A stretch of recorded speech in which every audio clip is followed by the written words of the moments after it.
His name is Juan Rodriguez-Chavez, but I call him Gunny Rod because that's what I know him as, and we're ERA.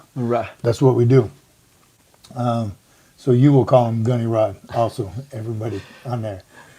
We've known each other about 4 years. About 4 years, yes. Right? And just when you go to a new work spot or any kind of organization, you can tell Marines right away. Right. And where we were, we already knew it anyway. So automatically you have that. We have things in common like shared misery. Yes. Right? And I'm sure we've spilled the same blood and the same mud somewhere along the way. That's not the first thing. For those of you who aren't military, the first thing you talk about is not combat. Right. It's everything else, bro. You know what I mean? I think I heard about you, I heard about you at the academy. I went to the Step and Show Academy. In Okinawa. Yeah. Worked there for a couple of years. Yeah. So again, all Marines almost worked with, for, or in the same unit. Or knew somebody. That did. And that's very common. The Marine Corps is small. Right, you run into Marines all over the world. So, past 4 years, we kind of been, we worked together for a little bit, but then kept in contact over the years because that's what Marines do. Yeah. And in that time, we even did a leadership panel together. Yes, a couple years ago for a young JROTC unit, and it was cool. We didn't know the kids, but I mean leadership. Yeah. Right? That's Leadership 101. That's it. Leadership 101. Back to the basics. Yeah. Funny because we talk about Leadership 101 a lot on here. So it's cool. Again, things in common, and we didn't prepare anything. Mm-hmm. We didn't talk about anything. We stood in front of the theater, and you went for a little bit, I went for a little bit, back and forth. So again, that's what Marines do, and that's what Marine leaders do, like Gunny is right here. So I'm going to ask you, just tell us a little bit about yourself. Like date back to where you grew up, and then the big question, why the Marine Corps? Okay, well, I was born in Acuña, Coahuila, in Mexico. That's about... So we translate that for us all.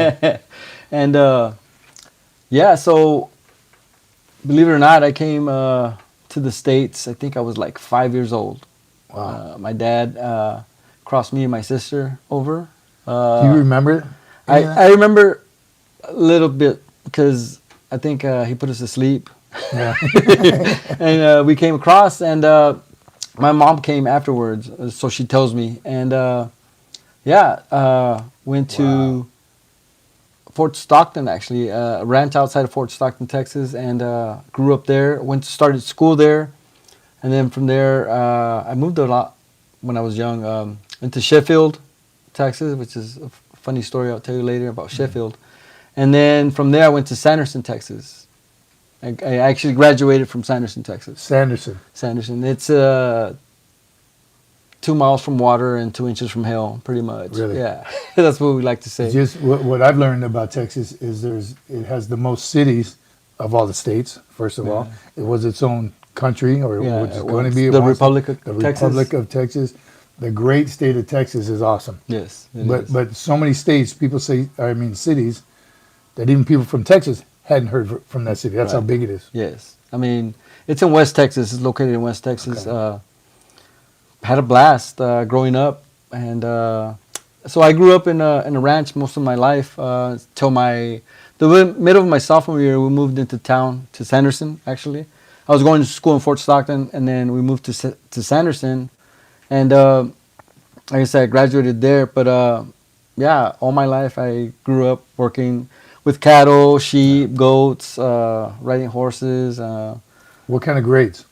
Not so good. I mean, when I graduated Sanderson, I think when I was a recruiter, I pulled my transcripts just to see where I was at. Out of 22, I was number 20. So, all right. You weren't last. Yeah, I wasn't last, but I wasn't first either. But in Sanderson, that's where I decided to join the Marine Corps. I mean, I think... I was one of the 4 seniors that joined the military. I joined the Marine Corps. My buddy Dylan McDonald, he joined the Air Force. Stephen Luevano joined the Navy, and Orrin Patterson joined the Navy as well. Out of how many seniors? 22. So you said, so there's 22 in the whole school? Yes. Wow. That's seniors, That's a great number. That's a great percentage. Yeah. So. Wow. And is there military in your family? No. No. Wow.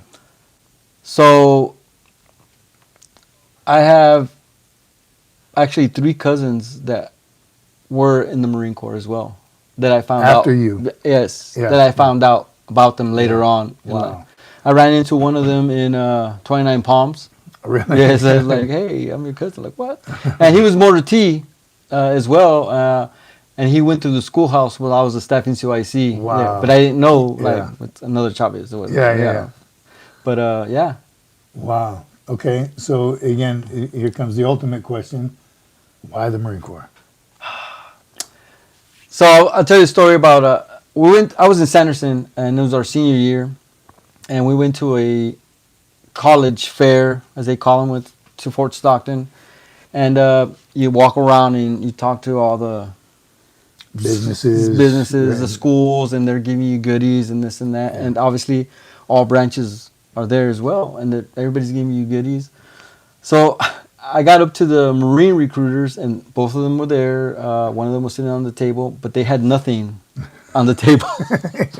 Sounds like Marines. And I went to ask them, hey, so what do you got to give? And one of them was like, a challenge.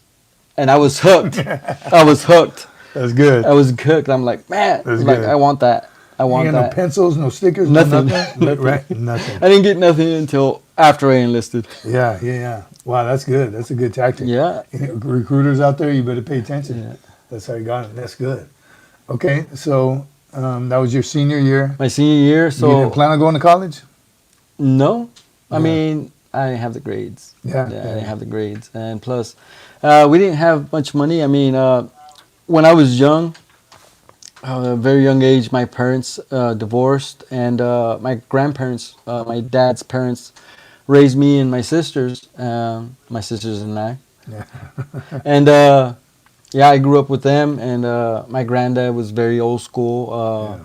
He's like, hey, get to work, son, and he's taught me the ropes about the ranch, and he's like, hey, you better do something bigger than this. You got to go out there and get your own, because I can't do it for you. You're going to have to do it yourself. And so I think I told him once when I was a senior, like, hey, I'm going to join the military. He's like, all right. And that was it. Good. Yeah, And good. I was already 18. I took off with the recruiter, came back that night, like, hey, I enlisted. And he's like, and we had no idea what the military was about. Yeah. He was like, all right, now you belong to the government. Yeah. I'm like, yeah, I guess so. Yeah. Yeah. Yeah. Good. So how long after graduation when did you ship out? So I was supposed to leave June, like right after graduation, I think. No, I'm lying. I was supposed to leave in August. Okay. August. And you know how recruiters tell you, hey, don't get in trouble, don't get any tickets, and none of that. So You didn't listen. no, I didn't. I got caught at the 4th of July. Sanderson has a big thing on 4th of July. They do it in front of the high school. They close the streets down. And me and some of my buddies were like, hey, we're out of school. We can do whatever we want. Of course. Yeah. And we got caught drinking. And I was like, man, I can't have this. Yeah, And that wasn't the only time I got in trouble, but that was the one that held me That back. was an important one. Yeah. Yes, they held me back. So, yeah, I got caught drinking underage. And I was like, and I called the recruiter. They gave me a citation. I had to do community service. Yeah. They're like, okay, we're going to push it a month. So I ended up going in September 3rd of 96. Okay. And again, recruiters, as a recruiter, that's That's the they first work thing. their magic with, first thing they tell you, don't get in any trouble, Yeah. but that's when they call for them favors with the judge and say, look, please work with us. He's I don't know if he did call in a favor, because I know they were telling me, hey, you're going to pay a fine, this and that. I'm like, man, I had stopped working. Go to war, ranch. go to jail. Yeah. That's what And I don't think that happened with me, but the judge was like, okay, I'm going to give you community service, and you can pay it off like that. So I hung around at the park, picking up trash, and and that was it.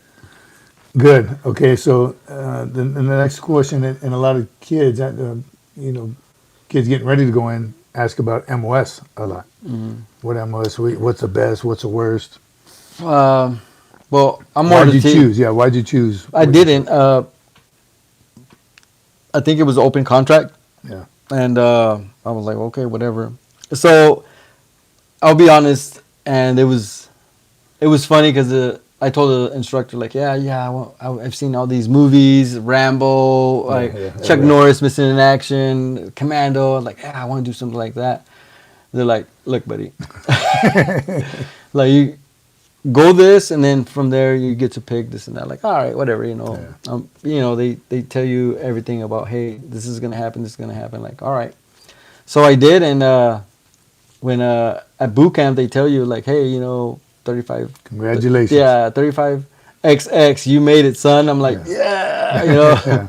So yeah, I mean, there's nothing bad. I love Motor T. I enjoyed it. I got to work with a lot of different MOSs. Everyone needs a ride. Yep. Everybody you call, we haul. Yeah. So yeah, it was beautiful. And you were a driver. Yes. Yeah. So they did away with the MOS. I was a 3533, which was LVS's, logistic vehicles, the Dragon Wagons. Yeah, I love the Dragon Wagons. And when I was at the schoolhouse, they did away with them. So now everybody's a 3531. But they drive now it's the LVSR. It's the LVS replacement. That's what it is. Yeah, very cool. Again, everyone loves the vehicles, want to drive them. They all look cool, and you definitely want to ride. Until you have to maintain them. I'm sure you have to maintain them, change your tire, fix it on the side of the road. But yeah, cool. Okay, so Motor T, would you have picked a different MOS knowing what you know now? No, not. I mean, I enjoyed it. Like I said, once they started getting to learn what it's all about, and one thing that stuck to me was we had like back then you used to have classes like 30-minute classes back in like for training. You had to go. Sure. And I remember this one individual, and I believe he was an infantryman. He was a staff sergeant. One thing that stuck to me was, until you start realizing that everything revolves around the infantry. Yeah. Then you're good. Yeah. I was like, you know what? He's right, because they can't fight without bullets, Band-Aids, and that's beans. Right. And that's right. We have to take it to them. So, which brings us to the Pogue. Yes. Right? Yes. Personnel other than grunts, and I've done it short. We talked about it quite a bit, and if you ain't infantry, you ain't, what, but even the best infantry knows you can't do anything without the Pogues. Right. You're going to get paid. Right. Beans, bullets, and Band-Aids, you're getting nothing. So one team, but it is an inter-service rival there. It's got to be there. It is. I mean, it's whoever you talk to, it's like, oh, you're motor trash. I'm like, yeah, I am. Whatever. But Pogues get offended. Some do, yeah. So many combat deployments, and you call me a Pogue, and relax, buddy. Yeah, I mean, I knew a Marine. I think he retired as a mass sergeant, or he's still in. He was at the Mace. Yeah. And since he got to the Corps, his name is Runyon, last name Runyon. Since he got to the Corps, I think as a PFC, he deployed like nonstop. I think by the time he got to Fort Leonard Wood, that's why I met him at Fort Leonard Wood. He had been like on 9 deployments, as a staff sergeant. And call him a Pogue. Yeah, some people did. You know what I mean. But I'm like, it's all good. I mean, we all go through the same stuff. I mean, I will say, infantry has it bad. They do. I mean, I've seen the places they live in or they stay at, and I'm like, man. Yeah. But again, how'd they get there? Yeah. Who's feeding them? Yeah. Somebody had to drop them off. The air wing. Somebody. It's good. We love all MOSs. I said it on here before. You join the Marine Corps to be a Marine. Yeah. That's exactly. Your job is secondary. Yep. That's what on recruiting we used to say is like, look, don't sell them on the job. Yeah. Sell them being a Marine. Oh, right. And that was it. Yeah. Be a Marine. You want to be a Marine? Yes or no? And that's it. That's it. Little similar that the recruiter told me, he said, nah, never mind, you couldn't handle it. That was his with me. Yeah. What? Oh yeah, I'll show you. Yeah, a lot of people get easy. That was an easy. To me it was like, hey, we offer a challenge and that's it. And I'm like, that was cool. I like that. Okay, so you're in Motor T school, special duty. When did you realize what special duty was, and did you choose it? You go through that path of special duty. So when I was a corporal, I was in my first duty station was 9th Com, and believe it or not, I showed up as a 9th Crime Battalion, and I showed up as a private. Believe it or not. And but shortly after, I picked up PFC, and one of my buddies, he was a private. Yeah. Yeah, and Legit private. Legit. Yeah, Legit. He had gotten meritorious Lance Corporal out of boot camp, and the story he told me, and if I can remember correctly, don't mess don't mess with me, Jake. Don't quote him on this. Yeah, but Selecta, I guess, was up. They're doing land nav, and somebody yelled at him. I don't know, but he was up there, and he said, you know, shut the F up, blah, blah, blah. Well, it happened to be an instructor, whatever. He got in JP, got busted down. But that guy, he went to the drill field because he got meritorious sergeant. Wow. He made it all to sergeant, and then he went to the drill field. I was like, man, I want to do something like that too. And he did amazing things. I mean, he actually worked with my boss at the last job I had. Wow. Yeah. Wow. So he was his drill instructor, one of his drill instructors, and yeah. So I ended up from there. I stayed a corporal, went to Okinawa, and then from Okinawa I went to Hawaii. Yeah. So I got stuck there for 4 years. Stuck. Unfortunately. For 4 years, yeah. And while I was in Hawaii, I did a lot of cool deployments. I went to Thailand. I went to Australia. I went to South Korea. When we got back from South Korea, the first sergeant's like, I need to see all NCOs up in the conference room. I'm like, oh, nah, we messed up. Somebody messed up. Yeah, could be good, but more likely bad. Yeah, it's bad. So all of us went up there, and he's like, hey, this, and this, special duty assignments. This is what makes you competitive, blah, blah, blah. He went through the whole gamut. Who was giving this? First Sergeant Patagi. Okay. First Sergeant Patagi. And so he called out the names. And like, if I don't call your name, you can get out of here. And he called my name. I'm like, oh, like, y'all been histed for the recruiting duty. I'm like, no. HIST. That's the recruiting. What's that stand for? I don't know. Yeah, HIST. There's recruiters out there. HIST is. Oh yeah, she got hit on the HIST. No, but nobody wants to get histed. Nobody wants to get histed. Right. So you get voluntold, pretty much. Yeah. And yeah, and right after, How'd you feel as soon as you heard your name? What were you thinking? my heart dropped. Yeah? Yeah, I was like, man. But at the same time, I talked to a lot of people, like, you got to grow where you're planted. Yeah, yeah. And I'm like, well, let's do it. Yeah, yeah.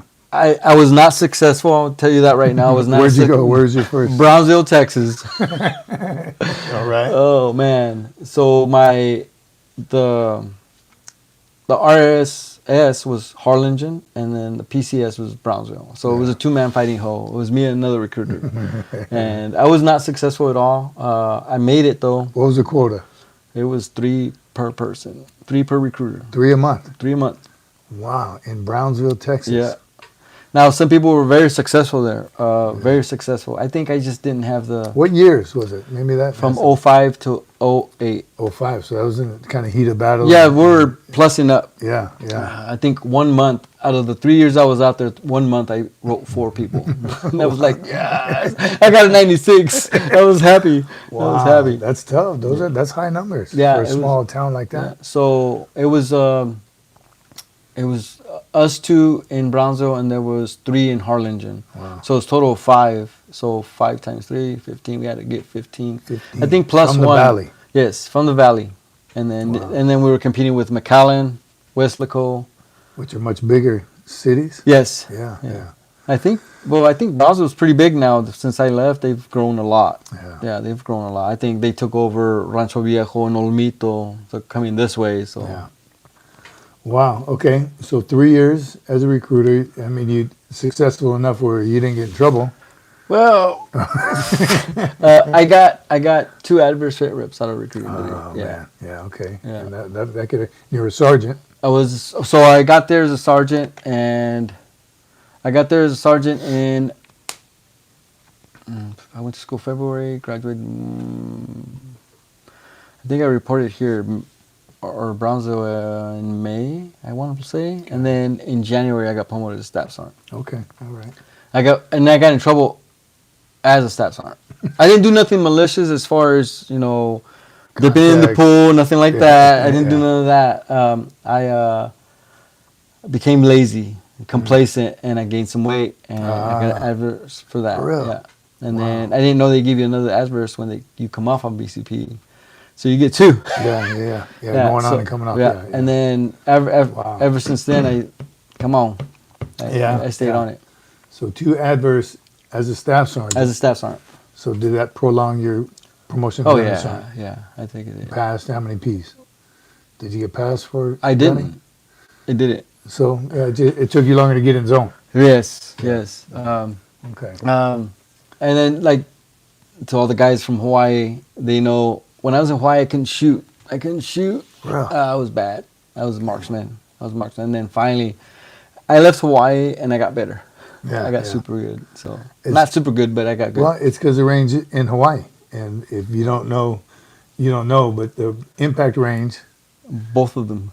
is the ocean. Yeah, both of them. Yeah, both ranges. Yeah. It's the ocean. It's hard to shoot in Hawaii. One of them is in a crater, so the wind swirls around in the crater. Yeah. So one, getting your windage straight on one is tough, and the other one, again, the impact area is so far out in the ocean, it's nothing but breezes out there. So it's tough. Yeah. Qualify I in mean, Hawaii. but still, I made it. Thank God. And then after that, after Hawaii, I went on recruiting duty. I spent, like they say, 36 1-month tours. Yeah. And from Hawaii, or from recruiting duty, I went to Okinawa. Nice. I went to Okinawa, and while I was on recruiting duty, I was seeing all the Poolees come back, and they were like, and I was like, that's awesome, Yeah. All of them, most of them went to combat, and they're like, man, they did this, and they're like, wow. And I was hearing it from my Poolees, all the combat stories. I'm like, man, that's awesome. And you hadn't been yet. No, I hadn't been. Yeah. When I was in Hawaii, my brother Cortez, he went to Iraq. Carvalho and Weaver, they had already been. Yeah. And I was like, man. And it's a funny story about that. So one night when Band of Brothers came out, Yeah. my boy's like, let's watch it. I'm like, oh, okay, I'll go watch it. It's a series, Yeah. Yeah, I'll go watch one. No, bro, we're going to watch it all. I'm like, all right. Binged So, it. yeah, so I took like 2 12-packs. Yeah. He had 2 12-packs, and we stayed up drinking and watching it. And something that stuck out to me was there's a series where Captain Wolf, Yeah. they call him up. They're like, because they're in the city, they can't get through or whatever. And then in the city, the Germans are in the middle, and I guess a platoon or a company got cut off, and I can't remember his name, but he calls them up like, go take care of this. Yeah. And he runs up there, gets with the first sergeant, it's like, hey, what's going on? Tells him the situation, and then he just bolts, to pass the word to the other side, and then bolts back and does it again. I think he does it 2 times, 3 times. Yeah. And I'm like, and I'm watching him talking to my buddy, like, man. When combat is going on around them. At the same, at the same time. And Yeah. I guess the Germans are like confused. They're just looking Yeah. around and shooting. I wonder what I would do, Yeah. It makes you wonder. And then, and then I come to recruiting duty and I hear all these stories from my Poolees, or not Poolees now, but they're Marines. I'm now, like, yeah. wow, I'm just in awe. And I'm like, man, that's amazing. That's amazing what we're doing. We're not making them Marines, but we're sending them to be made Marines. Yeah, And they come back and they have some amazing stories. And Okinawa was a 1-year tour still back then? No, 2 years? No, that was my second time going to Okinawa. Oh, okay. So that was a 2-year. Yeah, 2 years. I ended up staying a little bit longer, only because when we got back I was in Okinawa was when I deployed to Afghanistan. Okay. And when we got back, I had to stay a little bit longer. Like, I think it was 9 months or something. And what unit were you with? Who'd you deploy with? So I was with Still at 35, which they no longer exist. Yeah, a lot of changes recently. Right, So and CR, so- the Combat Logistics Group, Yeah, or regiment. Regiment. Yeah. And I volunteered on IA, Individual Augment, Yeah. with 4th Marines. Nice. So 4th Marines was the ones taking the RCAC out. I think it was now I think retired Lieutenant General Yu, but at the time Colonel Yu, he was taking us out, and we were getting Marines from 3-3 from Hawaii that came with America's it. Battalion. Yeah, America's Battalion. And we got those guys. I became real close with them. They were all. I became close with them because there was a lot of them that came over, but I just wanted to learn everything. Yeah. As much as I But could. you were going as a motor T operator. Right. So they got together, they got a group together, and this happened a lot throughout the war, just FYI. IA, individual augments, and from 3-3, I remember they called me up and said, hey, I need 8 Marines. Yeah. I need, of these MOSs. So Meyer was from 3-3. Yeah. I think Lima, if I'm not It's mistaken. Lima Company. Yeah. Lima, what was her nickname? Some people might not know who he is. Did you Well, just mention her? Yeah, we will. No, we haven't, but yeah. So I want to just cover individual augments because that was happening for multiple reasons. Just because a whole unit 3-3 again, 1,500 Marines, we went to 1AO and we had specific areas to cover. But there's places that they didn't need a battalion or even a company size of a rifle company. They want a rifle company going in and like a bull in a china shop.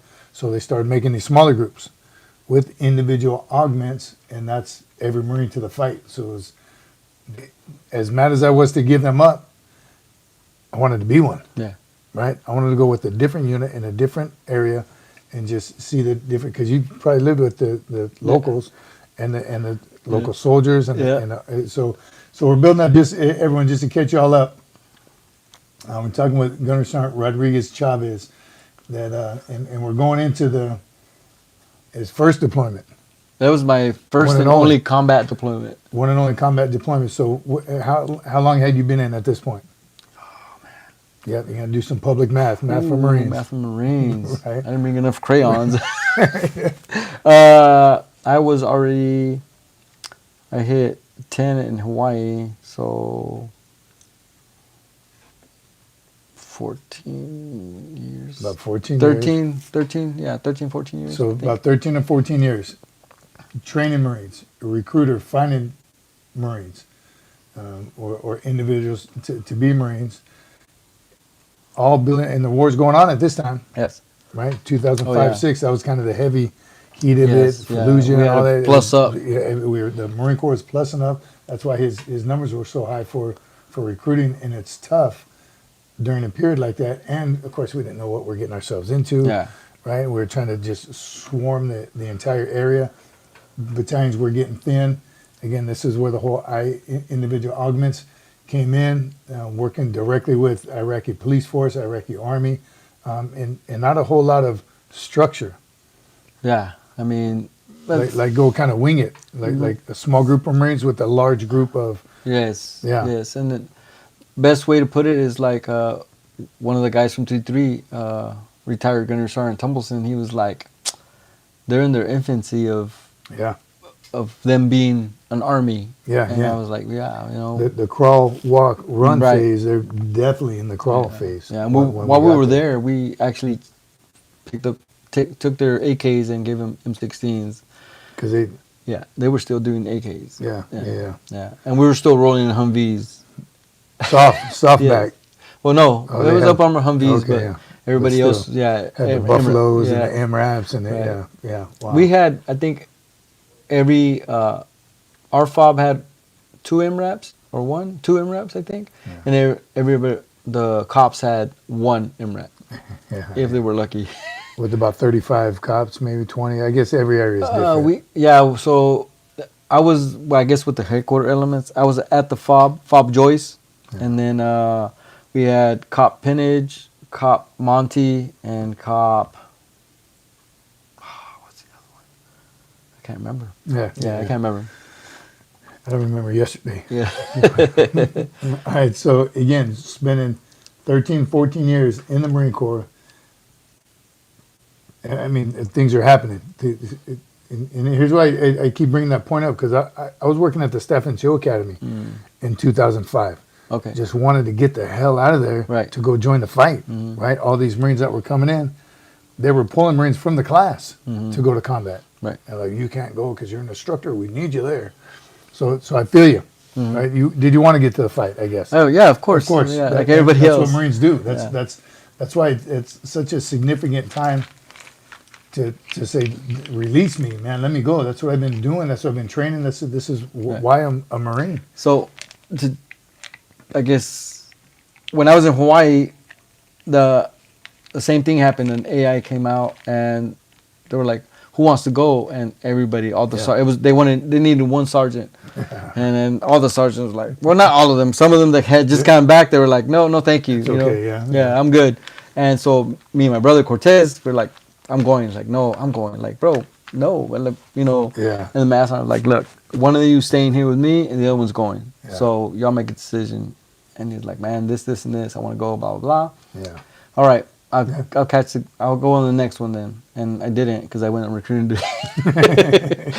So yeah. All right. Okay. So yeah, I mean that's how it happens. You just never know. Yeah. Even with the IAs, you never. Sometimes I sent some IAs, they came right back. Oh, So, they you know, make they changed their mind. They reorganized. We don't need 0311s. We need something else. yeah. So again, all that happens. So you get to the fight. Where'd you roll into first? So training, I went to Schwab. From Okay. Kinzer, I went to Schwab, and we did all the training. Not all the training. IEDs. Yes, we did some training there. We did a lot of ranges, a lot of humping, a lot of PT. Yeah.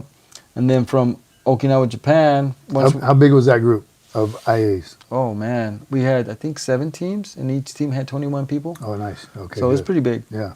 Not all 21 from the team went, but we all trained. Sure. Yeah. Some of them were combat replacements, Yeah. Yeah. or were used as combat replacements. So from Okinawa, Japan, we did all that. We did all kinds of ranges, and then from there we went to Bridgeport. Yeah. We went and trained in Bridgeport. So we spent a whole month training in Okinawa, and then we went and trained in Bridgeport. And I can't remember how long that was, but it seemed long. Yeah. We went in the summer, and it was still cold. Still cold. It's There's still snow up there. Yeah. Yeah, it's miserable. Yeah. The lakes, the But, river's you know, still freezing. Yeah. But that's where you grow closer. Misery brings you together. Yeah.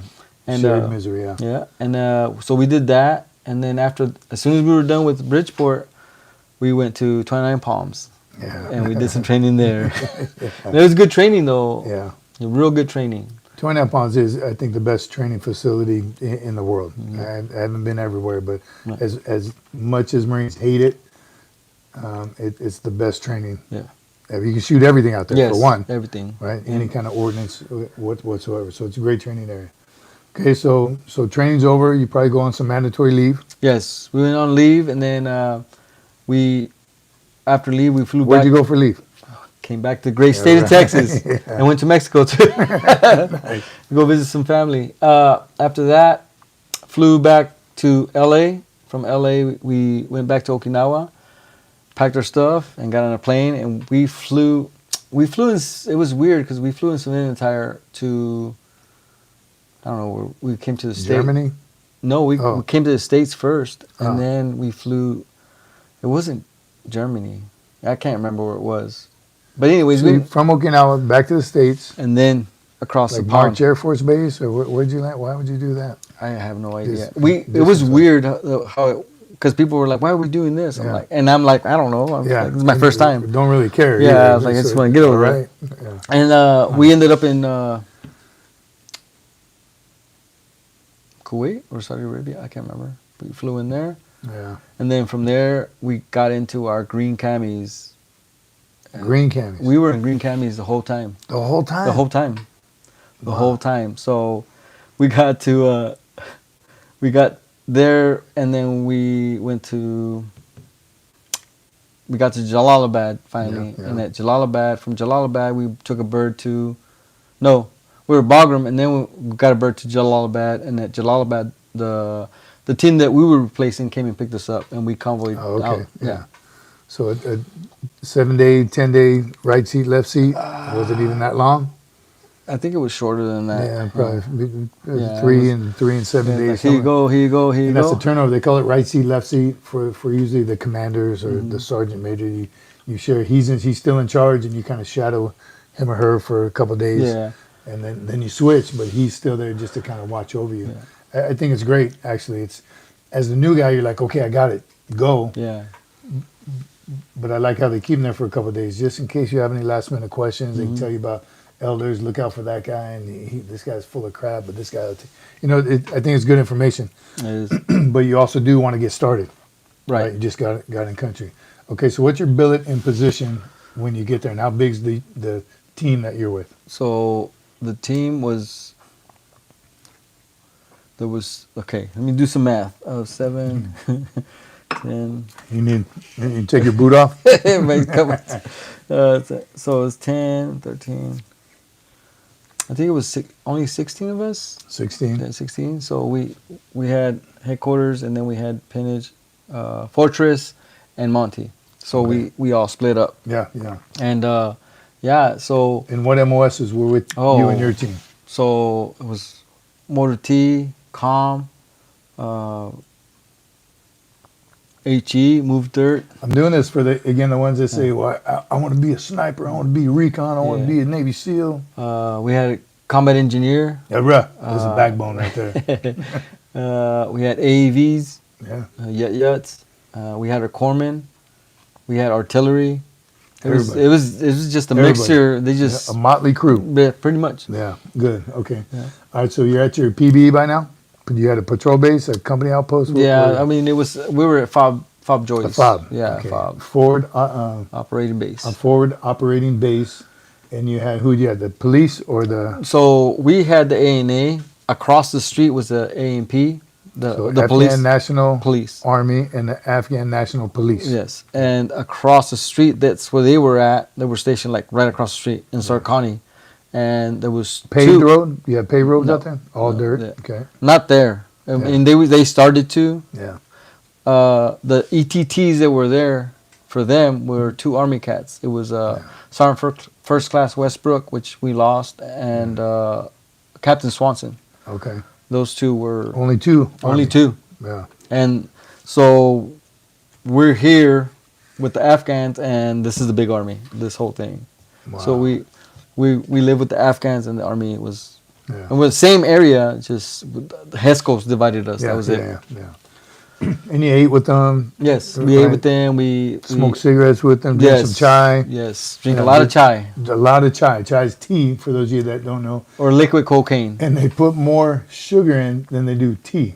That's how they like to drink it, right? Yeah. A big chunk of sugar in there. Yes. But it was good, and it's for international relations, and you actually meet some good dudes, Yeah, man. there was some good dudes. Through a translator.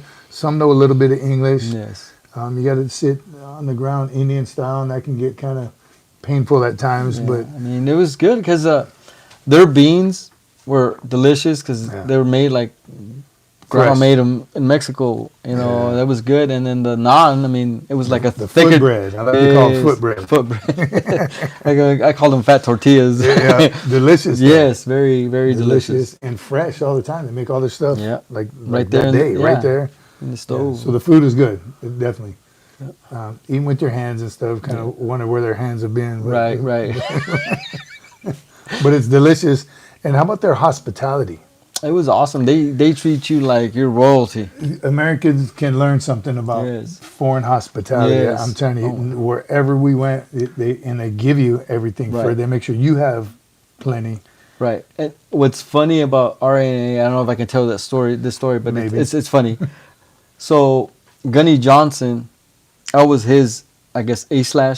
He was in charge of like paying. He had the food money. You're a staff sergeant still at this time? Yes. He's a gunnery sergeant, and he was like, you take logistics, and I'll take care of the contracting, the money, and all this. Like, all right. So we perfect. we go meet the our counterpartners. Oh, okay. And they're like looking at us funny. And Gunny Johnson like, man, haven't they seen the black before? And I was like, I don't know, man. Like, just, We still use dark green marine. yeah. They were like, I was like, man, just sit down and listen to see what they have to say. He's like, man, they're looking at me funny. I'm like, yeah, well, we're both together, so they're looking at us funny. And one of them finally had the courage to be like, hey, where are you from? Yeah. And we're like, United States of America. They're like, no. I was like, he's darker than you, and where are you from? I'm like, legit question. Yeah, I'm like, well, I was born in Mexico, and they had a map out there, and I showed them, and Gunny Johnson's like, I'm from Georgia, bro, right here, you know. He's like, you're not slaves? I'm like, no. They thought we were slaves. Like, did they make you come fight this war? I'm like, no. We volunteered. Legit questions. Yeah, though. they don't know. They just don't know. Yeah, you don't know what you don't know. Yeah, that's ignorant, but not because they're not smart. It's just they just it's not don't something know. they studied. Right. Yeah. Wow. Very cool. A little makes you a third world country. Right. That's it. Right. Wow. And at least they had the courage to ask. Yeah, they did, and they were. I mean, they were courageous. They were good guys. Good guys. Yeah, that's cool. We had some good guys. Okay, so Some you shady have the fob. Definitely some shady ones. And we use a phrase around here is who can you trust? And, Right. And I can trust me. Yeah, that's it. That's it. Number one. End of the day, me and no one else. Because you go to these meetings that we talk about, and they like when you take your flak and helmet off, put your rough, if I ever did, I'd have my hand on it. Right. And it was never far from my rifle or my protective gear, but you to maintain those relationships. You sit down and have chai and smoke and joke with them. Peanuts or whatever they got. Whatever they serve you. Yeah. Yeah, you Go. eat it. Yeah. You don't turn anything down. But you're always aware, right? Best friend, worst enemy. Yep. Up to you. Okay, so missions. Missions. We did a lot of like patrolling around the area. I guess Presence patrols. Yes, and hand out soccer balls, notebooks, Beanie Babies, pencils, stuff slippers. like that. KLEs, we had them all the time. Like I think it's Key leader engagement. Yes, key leader engagement. Yeah, we'd go. I think every Thursday because Friday you don't do nothing but Juma. This is chill. It's just Sleep. chill Fridays. So I think the key leaders. Hold on, the older guys. Yes. The elders. Right. The oldest dude is in charge. Right, and so we wouldn't go inside. Not all of us, just the Security. Yeah, we'd be outside, monitoring the radios and stuff like that. But yeah, we do a lot of those. So what rank were your commanders? The gunny, what lieutenant? I mean, officer. It was a captain? major. So a major and the gunny. Major and a first sergeant. Okay. Yeah. And then there was, like I said, Gunny Johnson, Gunny Miller, Staff Sergeant Valadez, which is still in, I think. He's a Master Guns now. Corporal Norman was a 1371. Stormin Norman is what we called him. I think he's first sergeant or sergeant major. Last I heard, he was a first sergeant. Nice. And and myself. Yeah, myself. So that was it. Good. Okay. All right. So I want to get to the mission, right? The mission. But again, just a little more build up. What were you thinking? And you said it earlier, and I say this all the time too. I've had the toughest Marines, right? Just bad ASS. You know that they're gonna until they get shot at, right? Things change. You don't know, and I didn't know, right? Then I started to wonder about myself. You said it earlier, man. I wonder those guys. That guy's running in the heat of battle. He keeps running crazy. Would I do that? And until you actually get shot at and you hear that ping, that's inches from your face, you don't know what you're going to do. Right. So that's going through your mind all the time. I talked earlier about a patrol. The worst patrols are when nothing happens. Yeah, because you're waiting. Yes, you're on eggshells. Eggshells. Every step is like, am I going to get blown up? A sniper going to hit me in the neck? Those are the worst ones. So all that's going through your mind every time you go out, I'm sure. Yes. So how did this one initiate? The Ganjgal. Yeah. So the village of Ganjgal had denounced the Taliban. Really? Yes. So they said. Yeah. But so prior to doing that day of September, they had done a key leader. Well, they tried to do a key leader engagement. I think like 3 days prior. You know, hey, can we come in and talk business? Pretty much. Hey, can we help you with roads? Can we help you with your mosque? Can we help you with the X, Y, and Z? And they're like, yeah, on this day. Yeah. Boom. But I didn't go on that one. As they were leaving, they got shot at, like pop shots. It was too far away. The but Marines. The Marines that went, yeah. Yeah. And the Afghan counterparts. Yeah. So wherever we went, they went, or wherever they went, we Sure. went. And so they came back, and because of that, I think they changed it up. Like, hey, we're not gonna want to go on this day. We're gonna go on this day, and kind of surprise them, I guess. And So a little warning, yeah, right? Yeah. A little warning. Hey, we don't like you coming to these meetings. yeah, pretty much. Yeah. It wasn't a full-on attack. No, it wasn't. It was Just like heads yeah, up, we know what you're doing. Yeah. We want you to stop. right. Yeah. And they did the plan and everything, and like, hey, you're gonna go. Like, everybody got assigned to a certain thing.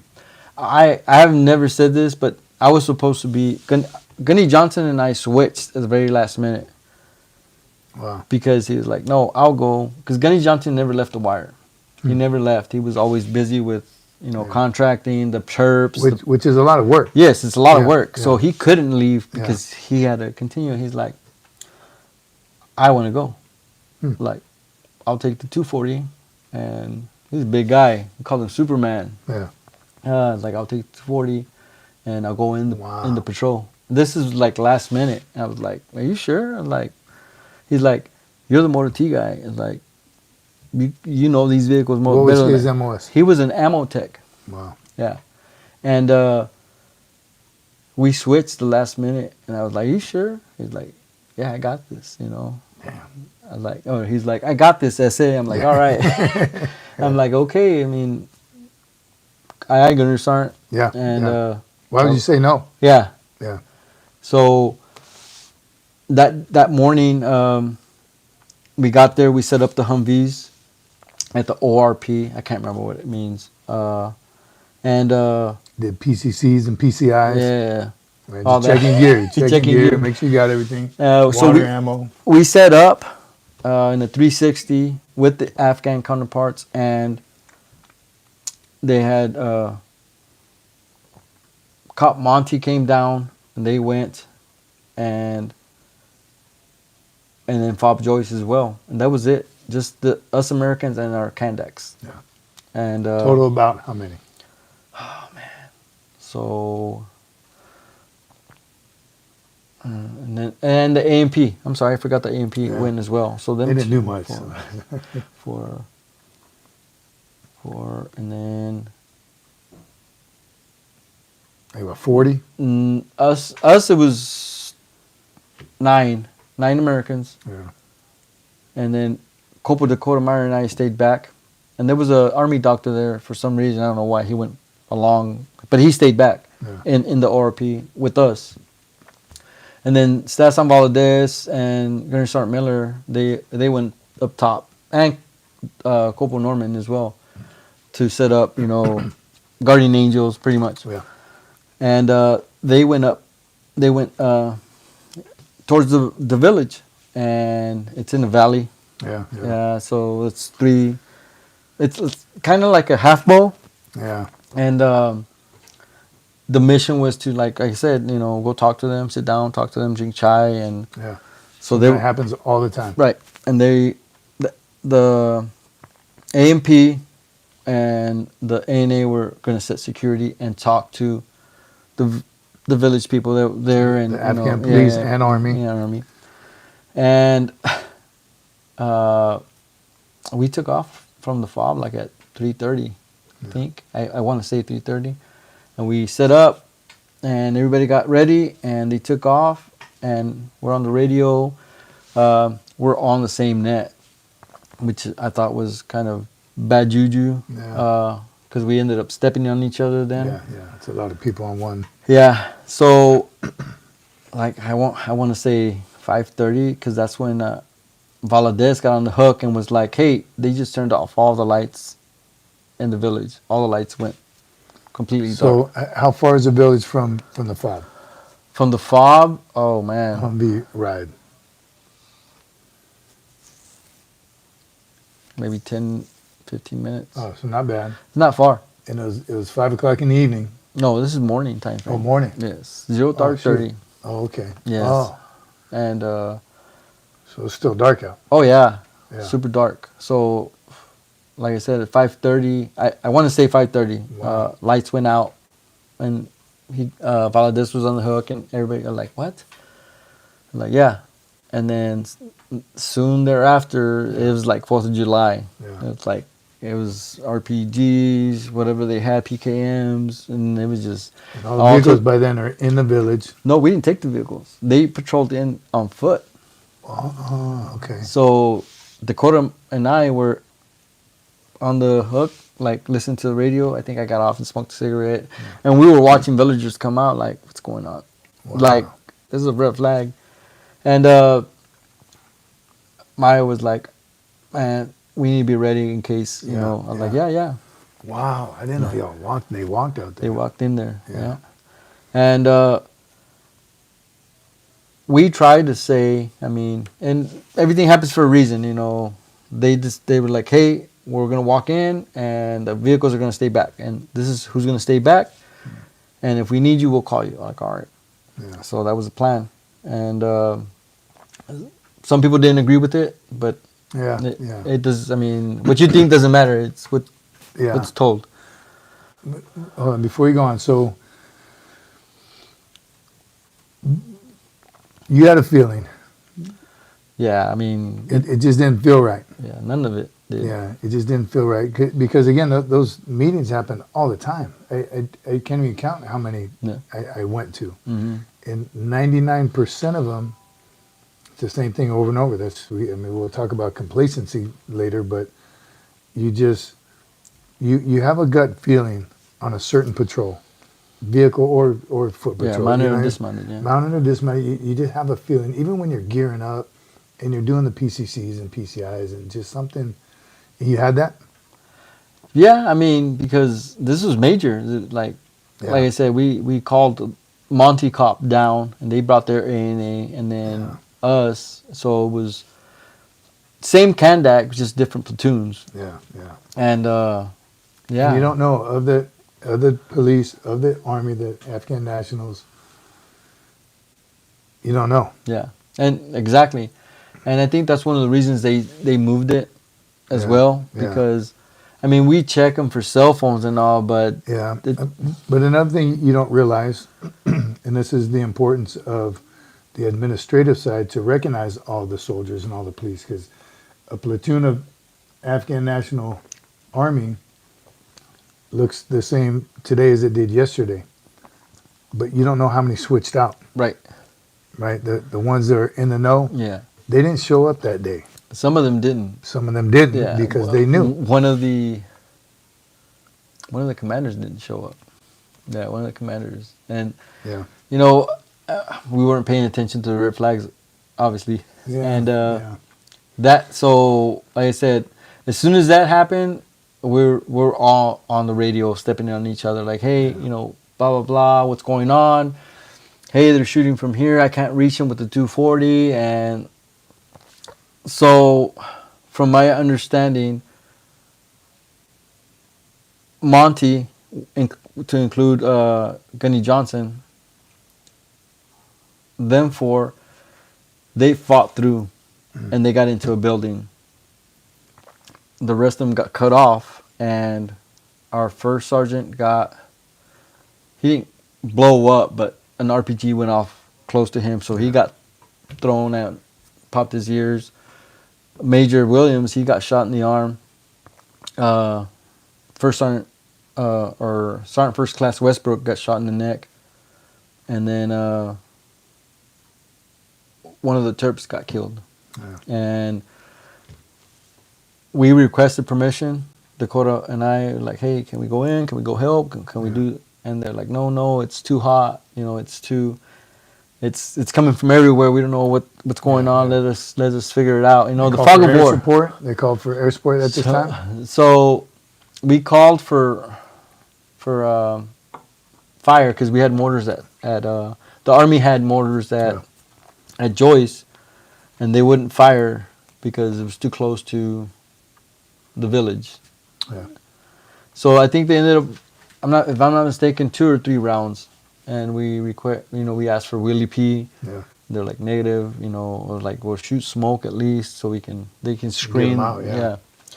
And I think I want to say they shot 2 or 3. I can't remember. And finally, we just made a decision, and Meyer's like, "Let's do this." Let's I'm go. like, and I told him like, "We're gonna get stuck, man." But I was like, my thing was like, I just want to make sure you understand that. Yeah. And he's like, "Well, So let's go as in, let's get in the vehicle. Go on. we're in the vehicle already. Oh, you're already in the vehicle. We're like, I had it on and everything. I'm Yeah. like, let's do this. And You're driving. and he's the- gunning. He's a patrol leader. Yes, he's gunning because Oh. he's from Monty. So they Oh. took him off the patrol and they put Gunny Johnson. They Oh, yeah, they yeah, put yeah. me at first Yeah. in his position. Okay, so you're driving. He's in the upgun. Yes, Who else is in the vehicle? that's it. That is it. It's just too crazy. It's crazy. I mean, because I Yeah. think about it now, I'm like, who the hell does that? Yeah. Yeah, who the hell does that? No A driver. No A driver, nothing. Like No radio guy. No Nope. corpsman. Nope. But they're all there. They're They're inside. already inside. Yes, they're fighting. All right, so 2 of you. One vehicle is an up armored Humvee. Yes, a bummer Humvee. Do you have gas? Did you check Yeah. gas? Add a little bit of diesel. All right. Or JPA. JP, you had to get the keys for Yeah, I us had to to get start the keys. Yeah, okay. All right, so you say, let's go. Let's go. And we did. And our first trip in there, we couldn't see nobody, but we saw. Still dark. Starting to get light? It started to get light because they were like denying, like, Yeah, don't come in here. So this don't is come like 30 minutes later. 30 minutes to 45 minutes. Yeah, okay. And then the air that we were supposed to be having they were like, you'll have air in within 10 minutes or whatever. Yeah, 10 minutes is a long time. It's a long time. Long And time to wait because, for it. but the reason why is because they were escorting the convoy already. Yeah, So they were going to switch off. If we got in contact, they were going to switch off and come to us. yeah. But they had to get, they had to get gas. Go They, back. they had to stop and get gas. And they finally, after, I don't know, I want to say, our second trip in there, I think they finally made it in. Okay, so go back to your first trip. Okay, You so go in, can't see anybody. yeah, we don't see anybody. I mean, everybody's fighting. Yeah. You can hear it like, hey, this and that, and they're calling. Radio's going off. Yeah, it's going crazy, and but we see a lot of Afghans, Yeah. down, Yeah. and so before I even stopped a Humvee, and it happened multiple times. Before I even stopped the Humvee, Meyer was already jumping out. Yeah, He was already jumping out and running, and I could see the rounds hitting like. Trying And to yeah, get and I'm trying to like maneuver to block, Yeah, yeah. so he don't get hit.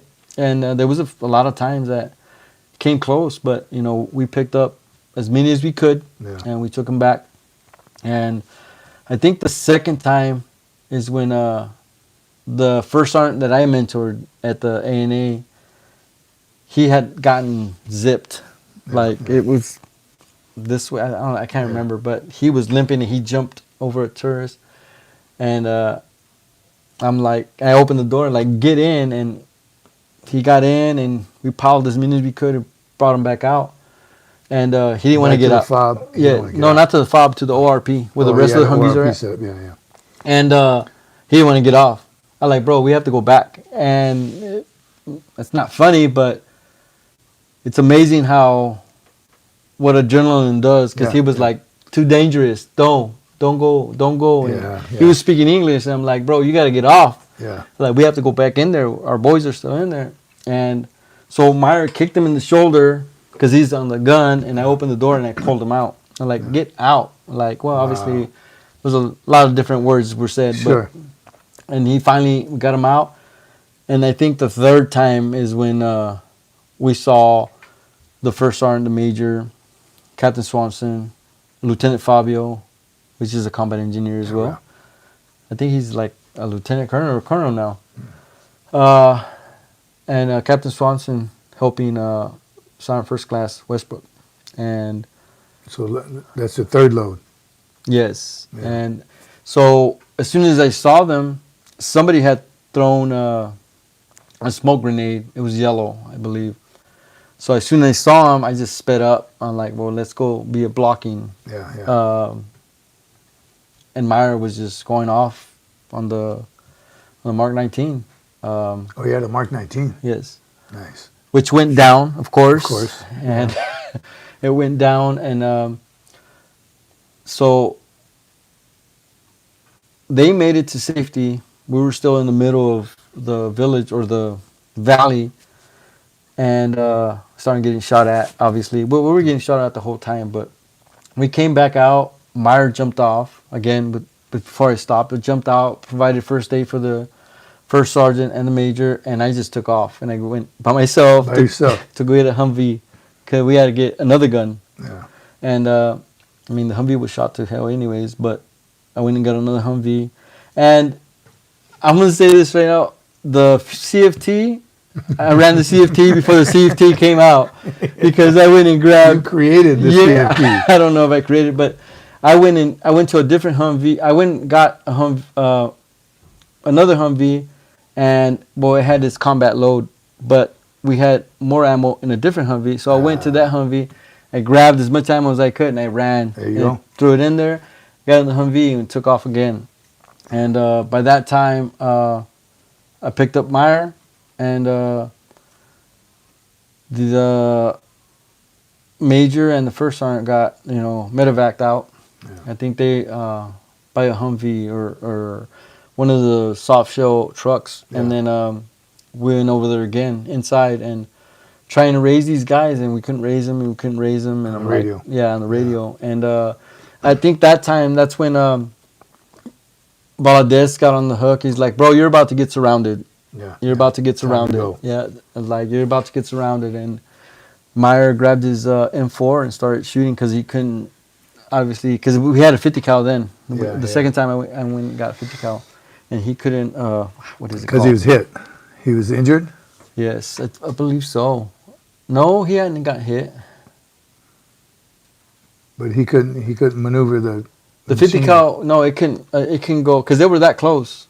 He couldn't. He can traverse. Yes, or down or whatever. Yeah.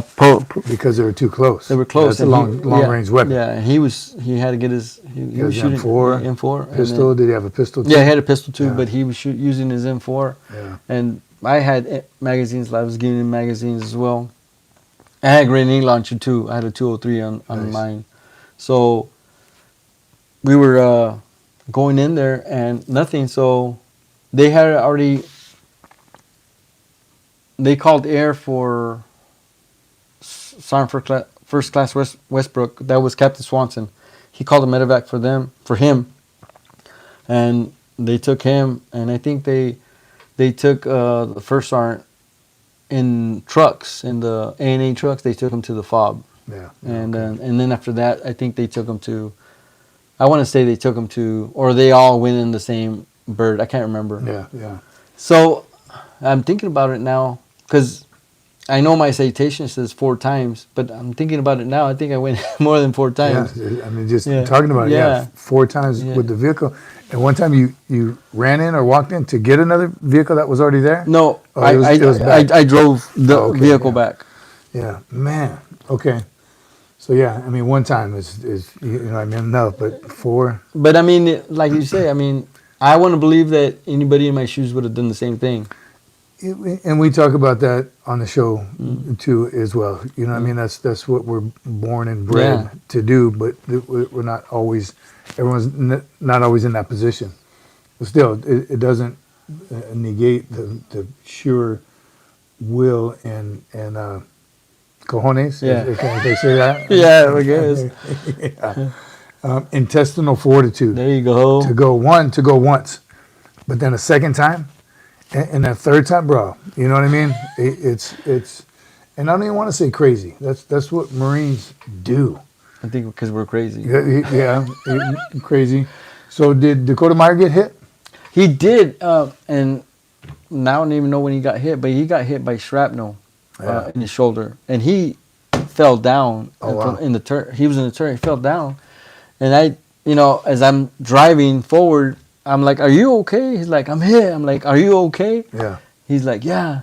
Like, get back in the gun, If you're okay, what are you doing chilling? Yeah. Like, why are you taking a break? No, I'm just kidding. No, he immediately got up and started firing as well.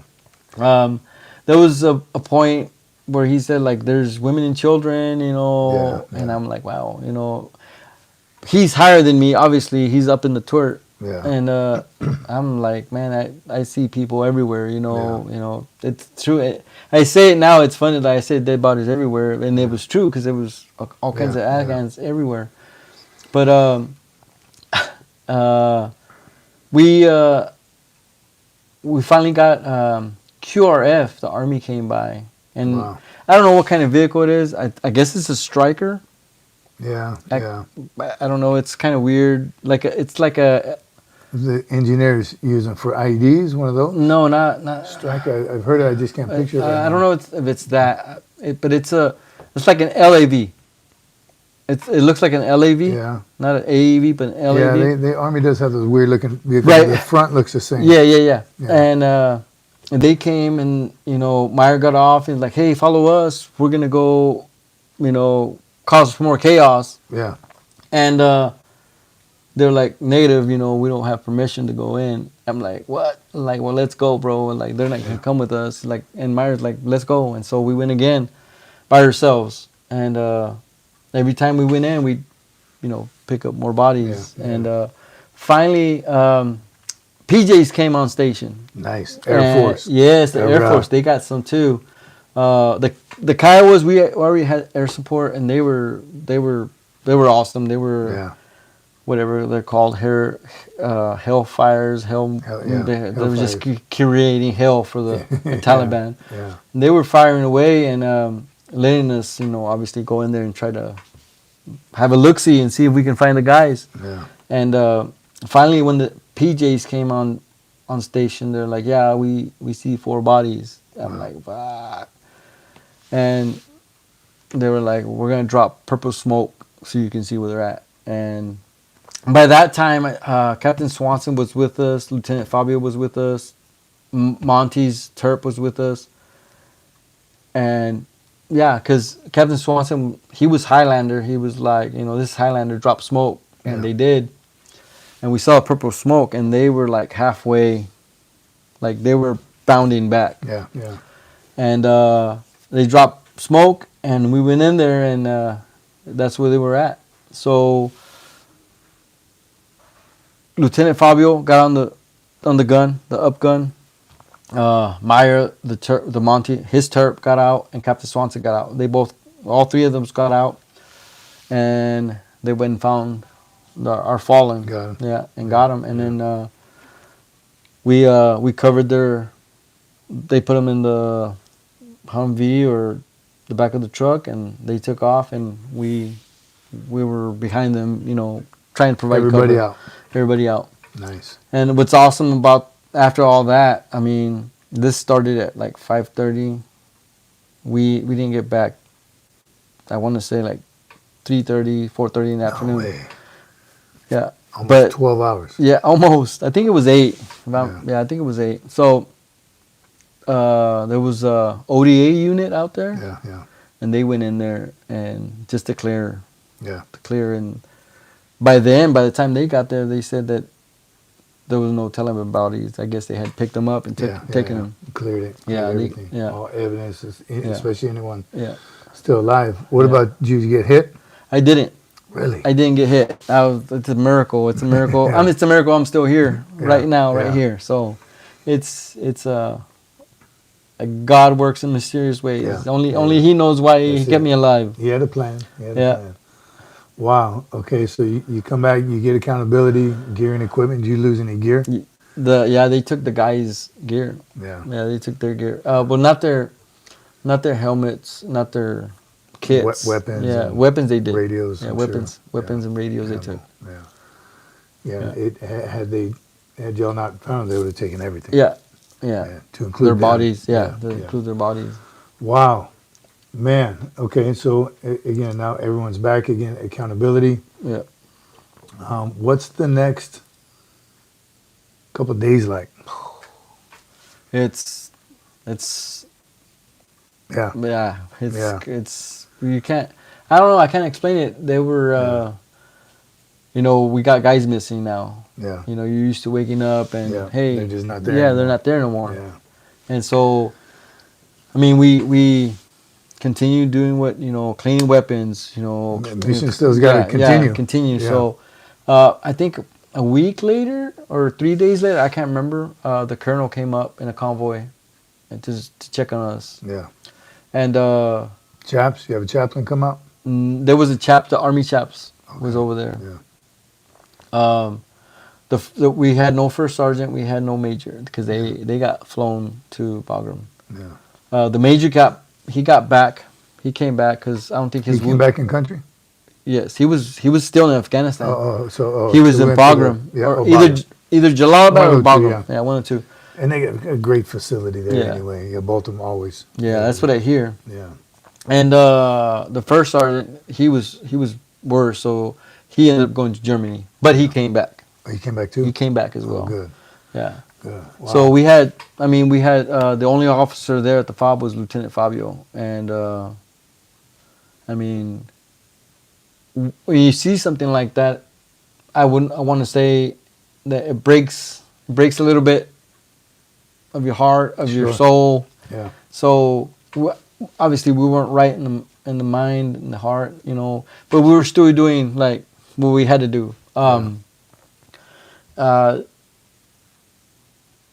When they came, Gunny Miller, he was like, "Hey, I'm gonna take charge." This and that. I'm like, "All right, cool, man." He was our comms guy, and we went up to Monty, and we had to pick up all the stuff for those guys. And yeah, that's when I lost it because I had to inventory all their stuff, put in boxes, got back, put everything, Gunny Johnson's belongings back in a box, and then go to not the flight line because it was helicopters land. You look, they take you to different LZ. spots. Yeah, the LZ. There you go. And here I am. I think each guy has 3 boxes. Yeah. So people are helping me out. Yeah, Different service members like, Yeah. "Hey, I'm rolling solo. Help me out." Yeah. I get to Bagram, and there's a Marine, 2 Marines there, a sergeant and a corporal.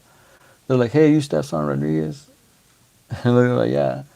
They're like, "Why are you wearing green camis?" I'm like, "I don't know. I felt like wearing green camis today. They look better. Bring out my eyes." It's I don't know. Monday. That's what we do on exactly, Mondays. yeah. But like, "Oh, okay. You don't have deserts?" I'm like, "No, I don't have deserts." They're like, "Oh, okay," because I guess Bagram was very garrison. Yeah. Very garrison. So they're like, people might have a problem. Yeah. I'm like, well, Especially if they were dirty. oh yeah, Green it was camis. super dirty. It was Yeah, super dirty. yeah. I got the cleanest pair I could. They were faded as Yeah. but I got the cleanest pair, and and I got there, and they're like, "All right, you're gonna have to take them to what is it called? Mortuary affairs." Yeah. I had to take all their boxes there. The bodies were already gone. They had flown them out. But I saw the tables where they were at and everything. I was like, man. And so I got there, and Army captain, mind you, before all this happened, I was in contact with the headquarters logistics guy. I can't remember his name. He's like, "I'm going to email you all the forms, and this is what you need to do." So inventory it, and, Yeah. every bill, serialized, everything. yeah, So everything. I spent like non-stop. I didn't sleep when I went and got Monty's stuff, and then I got back. I didn't sleep until Gunny Johnson's was done. And then that night, not that night, it was in the morning. It was like 02, whatever. I got on the bird, took all that stuff, and obviously they went from there to Blessing to wherever they had to do their jumps, and then finally got to Bagram. Oh no, yeah, it was Bagram. It was Bagram, and because we stopped in Jalalabad to get fuel, but we had to offload everything. I'm like, are you kidding me? Yeah.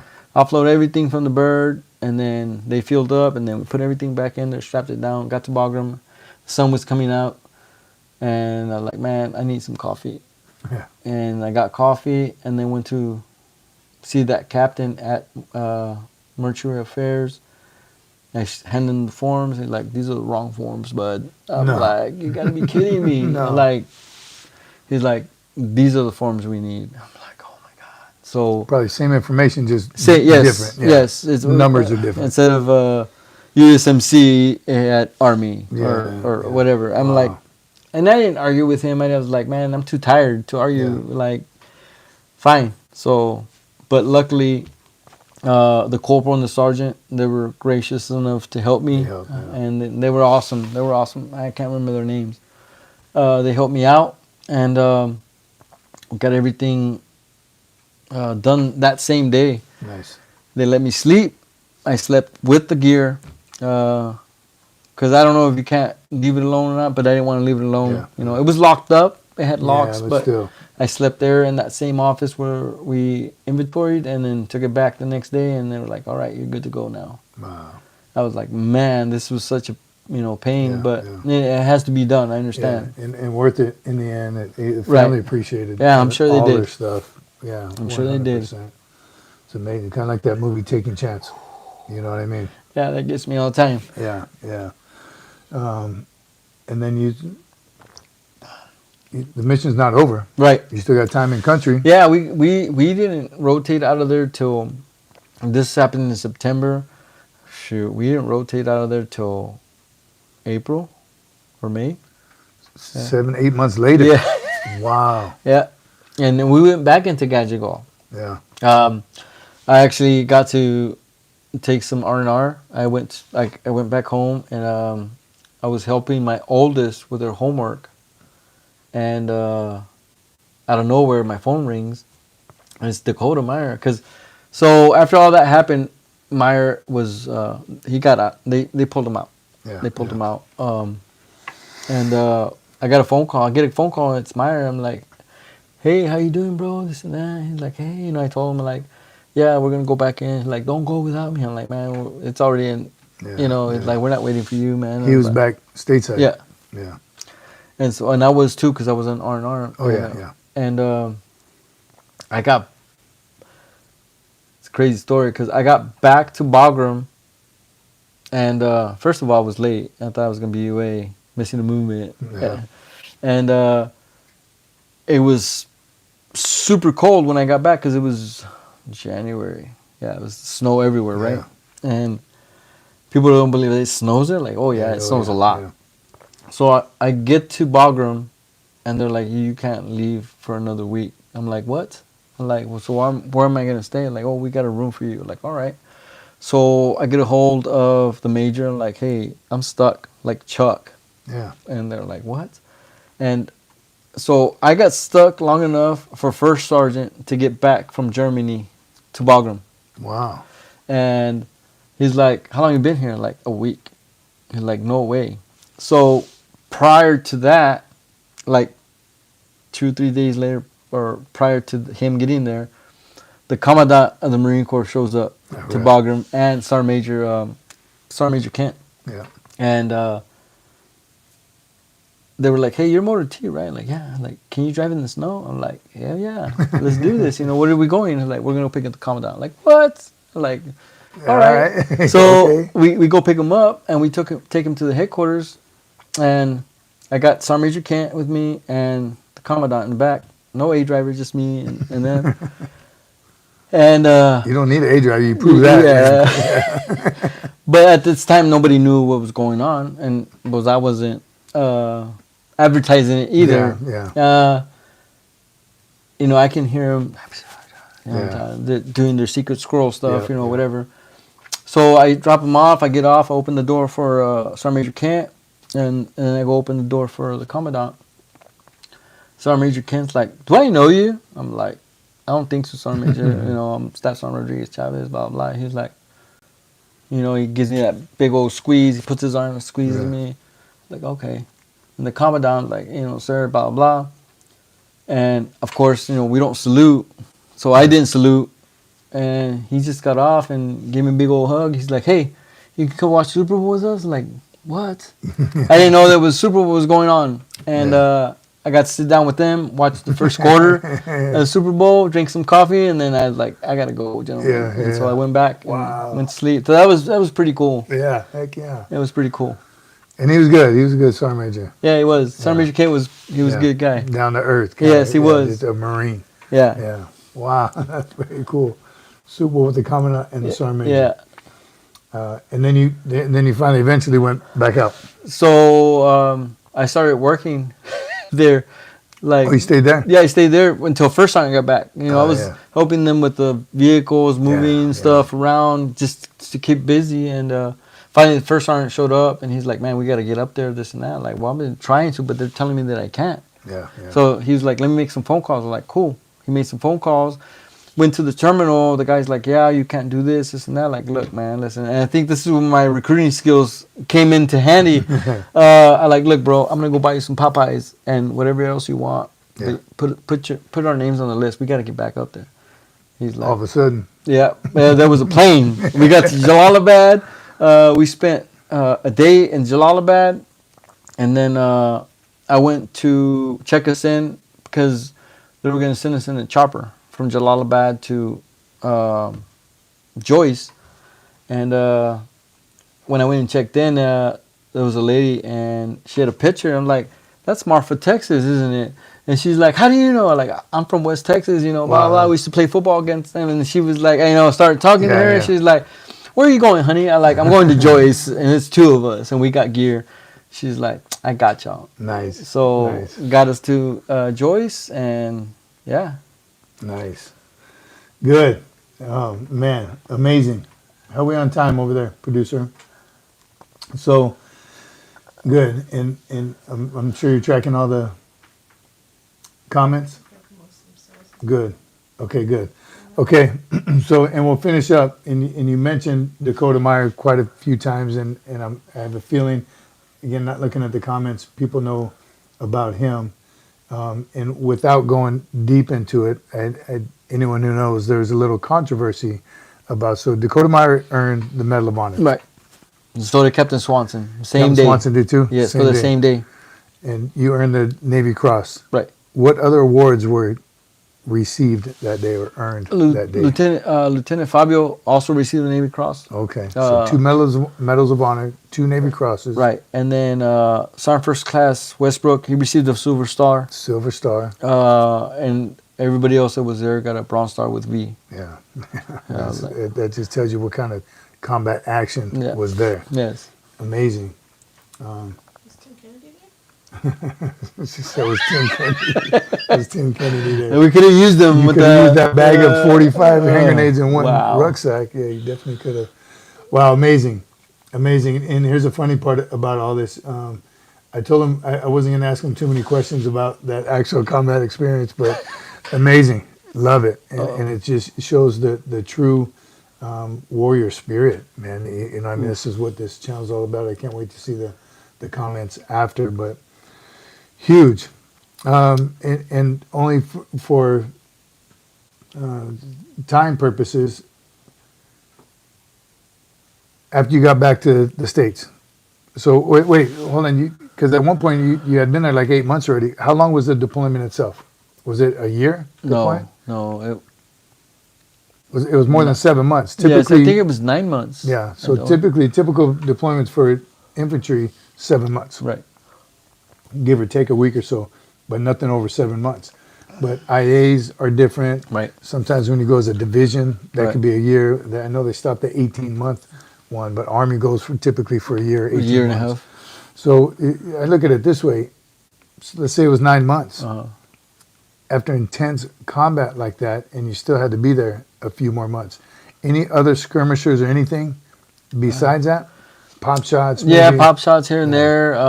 Still did presence patrols. You still did the elder meetings. You still gave out tons of money for nothing good. Yes. And so, not funny, but after that, I was in charge because we lost Gunny Johnson. So I became in charge of the food money. So you had the cash. Yeah, I had it all. Yeah. Not only that, but you know, I was in charge of paying the terps and contracts and this and that. No fun. That was no fun. No fun because, well, first of all, I was a resident alien of this country, and I couldn't get a secret clearance.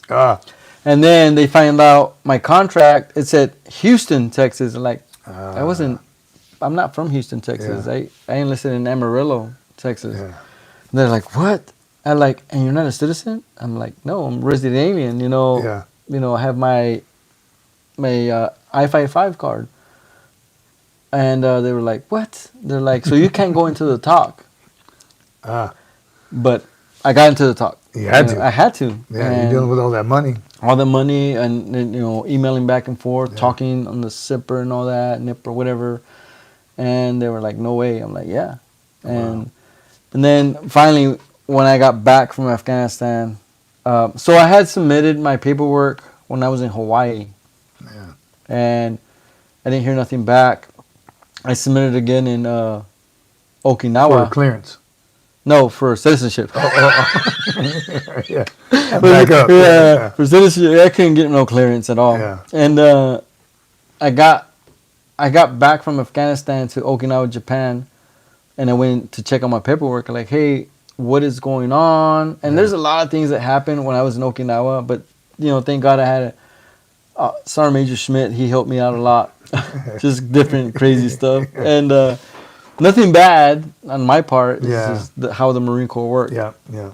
And he helped me out a lot. But I got back and they were like, yeah, we have a ceremony. You're good. We've been sending you and calling you. Like, I've been in Afghanistan. I told the lady when I submitted it, I'll be in Afghanistan because I'm deploying. I'm like, well, she don't work here no more. I'm like, of course. So they were like, we have a ceremony on the 7th of July. Can you make it? I'm like, hell yes. Yeah. And I was the only Marine. Really? Yeah, everybody else was a sailor, Army, and I was the only staff NCO. Where was it held? In Camp Foster at the theater. Nice. I became a citizen over there. And people laugh and like, how can you be a citizen? I'm like, well, believe it or not. So I swore in Okinawa, Japan, but my certificate says Lincoln, Nebraska. Wow. I was like, well, I don't know how it works, but I'm a citizen now, so I'm good. Here's how it was. 7th July. What year was that? 2010. Okay, wow. So it took me that long to become a citizen. Man, after serving your country Because of that long. me. Because I procrastinated. Well, not only that, but just, again, you're in Afghanistan. Yeah. Right? You were deployed there, probably they were trying to get a hold of you. Yeah. And I did get one letter right before we left, and I was laughing like, "Hey, I got this letter, blah blah blah." I was taken to the intel guy because he was still hounding me down, like, "Bro, you don't have a clearance, you can't." And like, well, I need to do it, and going back and forth. But I got this letter, and I was just making fun of it. I was like, "What do they expect me to do? Get in a donkey and get over?" Like, we can't make it, it's across the pond. I'll be right there. Yeah, I'll be over there in a little bit. Hold on. Because it tells you, it gives you an appointment, like, be here at such and such time, at such and such date. I'm like, wow, okay, whatever. So I got back to Okinawa and all that happened. It was awesome. That was Good. It's done. good feeling. It's done now. Yeah. All right, so Gunner Sergeant, when did that happen? And then talk about your last day of service. So is that 2-part question? Or? Yeah, in 2 parts. So when did you get promoted? I got promoted to Gunner Sergeant June of 13. No, I'm lying to you. June of 2011. So 2011, on time and everything, right? Yeah, I guess. So a funny story about that is that before I got to Fort Leonard Wood, Sergeant Major Kent had already called Sergeant Major Gray, the Sergeant Major of the detachment, like, hey, this guy's going over there, blah, blah, blah, blah. Yeah. Because I didn't know, but Sergeant Major Gray was going to be a member of the board. And the awards board or the promotion board? The promotion board. Promotion board. But obviously he couldn't say nothing and didn't say anything until he got back. Yeah. Like, you know what they did for your board? I'm like, I have no idea. He's like, all they did was read your citation. And they were like, enough said. Poop. Yeah. Yeah, So enough said. I'm like, well, appreciate it, Sergeant Major. Because he was there for the pinning on of the Navy Cross. Oh, nice. All the board members, they were in a little square. Like, they had roped a little area for them, and they showed up. They saw it, and then they left. They, like, scooped them up and took them. Cool. That was pretty cool. So I retired, and my ceremony was October of 16. So 2011, promoted to Gunny. Yeah. Where'd you go from there? From Duty station. From Fort Leonard Wood, Yeah. I went to Yuma, Arizona. Okay. At 371. All right. And then I deployed again with 371 to Kuwait. Yeah. Sergeant Major Olay, was he in that? Yes, he was in Yuma. Yeah. Yeah, I met him there. Yeah. I don't know the squadrons well enough. I know 371. That's the truck drivers and combat engineers and HE guys. We're the support for the wing. So at the same time, Sergeant Major Olay was there? Where's Big O? Is he on tonight? UA. So remember. Sergeant Major Smite was the base sergeant major when I retired. Yeah, okay. So you retired out of Yuma. Yes. Okay. At Yuma. So after the last deployment, had to send some guys to Iraq from Kuwait, and I volunteered, and they're like, no. Yeah. But it was a good experience because I got to not witness, but experience the first sergeant In Kuwait. in Yuma and Kuwait. Yeah, okay. I was a senior enlisted good. advisor because they didn't have first sergeants, but now they do. Oh, That's the wing. The That's wing. right. Yeah. So they do now. I guess they get the disgruntled gunny and they're like, hey, you're the first sergeant now. Yeah. Or Perfect. I call it the C, the senior enlisted advisor. Yeah. And then I got back from Kuwait and they're like, yeah, bro, you're going to retire, so we're going to send you to the MAG and you're going to be in charge of the Corpus course and the leadership course. I'm Very like, cool. all right. Yeah, So that's cool. I did that, and then that's where I met Sergeant Major Olea and Sergeant Major Smite, and I mean, because I was on main side, because I worked in there in Yuma, but there's a Gannon. That's where we stay at. 371 stays. Okay. The only ones that stay in main side are the ARF guys. Oh, yeah. And Firefighters. Yes, the firefighters and the EF. The EF is the guys that make the. Environmental. No, they're the ones that set the tarmac, Oh. but they call them EF now. Yeah. And that's, so when did you realize you were going to retire? I mean, When I was you in knew Kuwait. at your 20-year mark? Yeah, I had promised my daughter, I was like, look, when you turn 15, I'm done, because that'll be 20 years for me. Yeah. And she's like, because she asked me one day, because she had a hard time when I was deployed. Sure.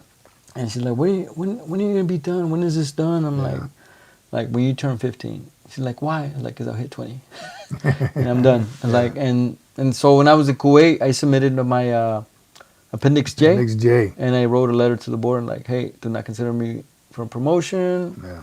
And I'm done. Deuces. Yeah. How about that Appendix J? It's just a sheet. When Yeah. you want to retire. Yeah. Sign and date. Yeah. And that was it. 80 pages to enlist. A one-pager Yeah. to get out. Yeah, Yeah. it's pretty, I thought that was kind of odd. Yeah. So you submitted it. They obviously accepted it. And you retired out of Yuma. Out of Yuma. At the Legion. At the Legion. At the Oh, very Legion. cool. Yeah, yes. Yeah. At the Legion. So it was pretty amazing. I had one of my buddies. I don't know if you ever heard Sergeant Major Leo or Sergeant Major Smite talk about the tacos, Pedro's Tacos. No. So he had a little truck, and Yeah. he on his off time he'd sell tacos, and so like, hey man, he hook it up, and be in charge of my ceremony. He's like, hell yes. Yeah, very cool. So he came to my daughter's quinceañera, him and his wife. We had a good time, and then I had asked him then, like, hey, when I get back, I'm gonna be doing this, Yeah. and then I'm gonna retire. He's like, no way. I'm like, yeah. Yeah. I was like, I'm good. I was like, I could have gone more. I could have. Yeah, yeah. But I think it was time. I think it was time. Yeah. That was going to be my next question. Regrets? Any regrets No. retiring? No. Yeah. No. I'm in a good state of mind now, and Yeah. I'm being taken care of, and I'm good. I have a close friend, my brother Cortez Torres. He's in Lejeune right now. He's a master gunnery sergeant. He's like, man, I should have retired when you retired. Yeah. And I'm like, hey, you're good, man. So hopefully I'll be going to his last Marine Corps ball this November and his retirement in July. Yeah. Very cool. Go see that. So Nice. And so what'd you do as soon as you retired? So I don't mean partying, get drunk and all that. Like after that. I had before I retired, I heard about this awesome little hidden gem the Marine Corps has, which is GROTC. JROTC. And I'm surprised a lot of Marines, they don't know about it. I knew about it because obviously when I was on recruiting duty, I used to talk to the ROTC instructor. Yeah. So I'm like, man, that sounds pretty awesome. Yeah. So Still wearing a uniform. yeah, Still drilling. yeah, Still shooting. Yeah. Yeah. So I submitted for that. I did all my paperwork. I had a contact with some of the guys that had retired. Like they were already ROTC instructors. Like, man, it's easy, super easy. You got to do this, do this, do this. So I did it all, and I got all the letters, and they're like, all right, cool. We'll let you know what's up. because you don't get it until your actual last day of service. Be retired. Yes. Yeah. So I retired in October. My last day in the military was November 30th. And December 1st, I got the letter. And then, but nobody was like, guys started calling people and they're like, nope, nope, nope, nope. I'm like, all right. So I guess it's not going to be that easy. So I continued barbecuing and drinking beer. Yeah. Yeah. And while I was home, I got contacted by Modelo, and I flew to LA and shot the commercial. Oh, how did the conversation go? Oh, well, so the day before my retirement, the PAO captain at the time, Captain Negrete, called me like, Gunny Rod, what are you doing? I'm like, chilling. What's up, man?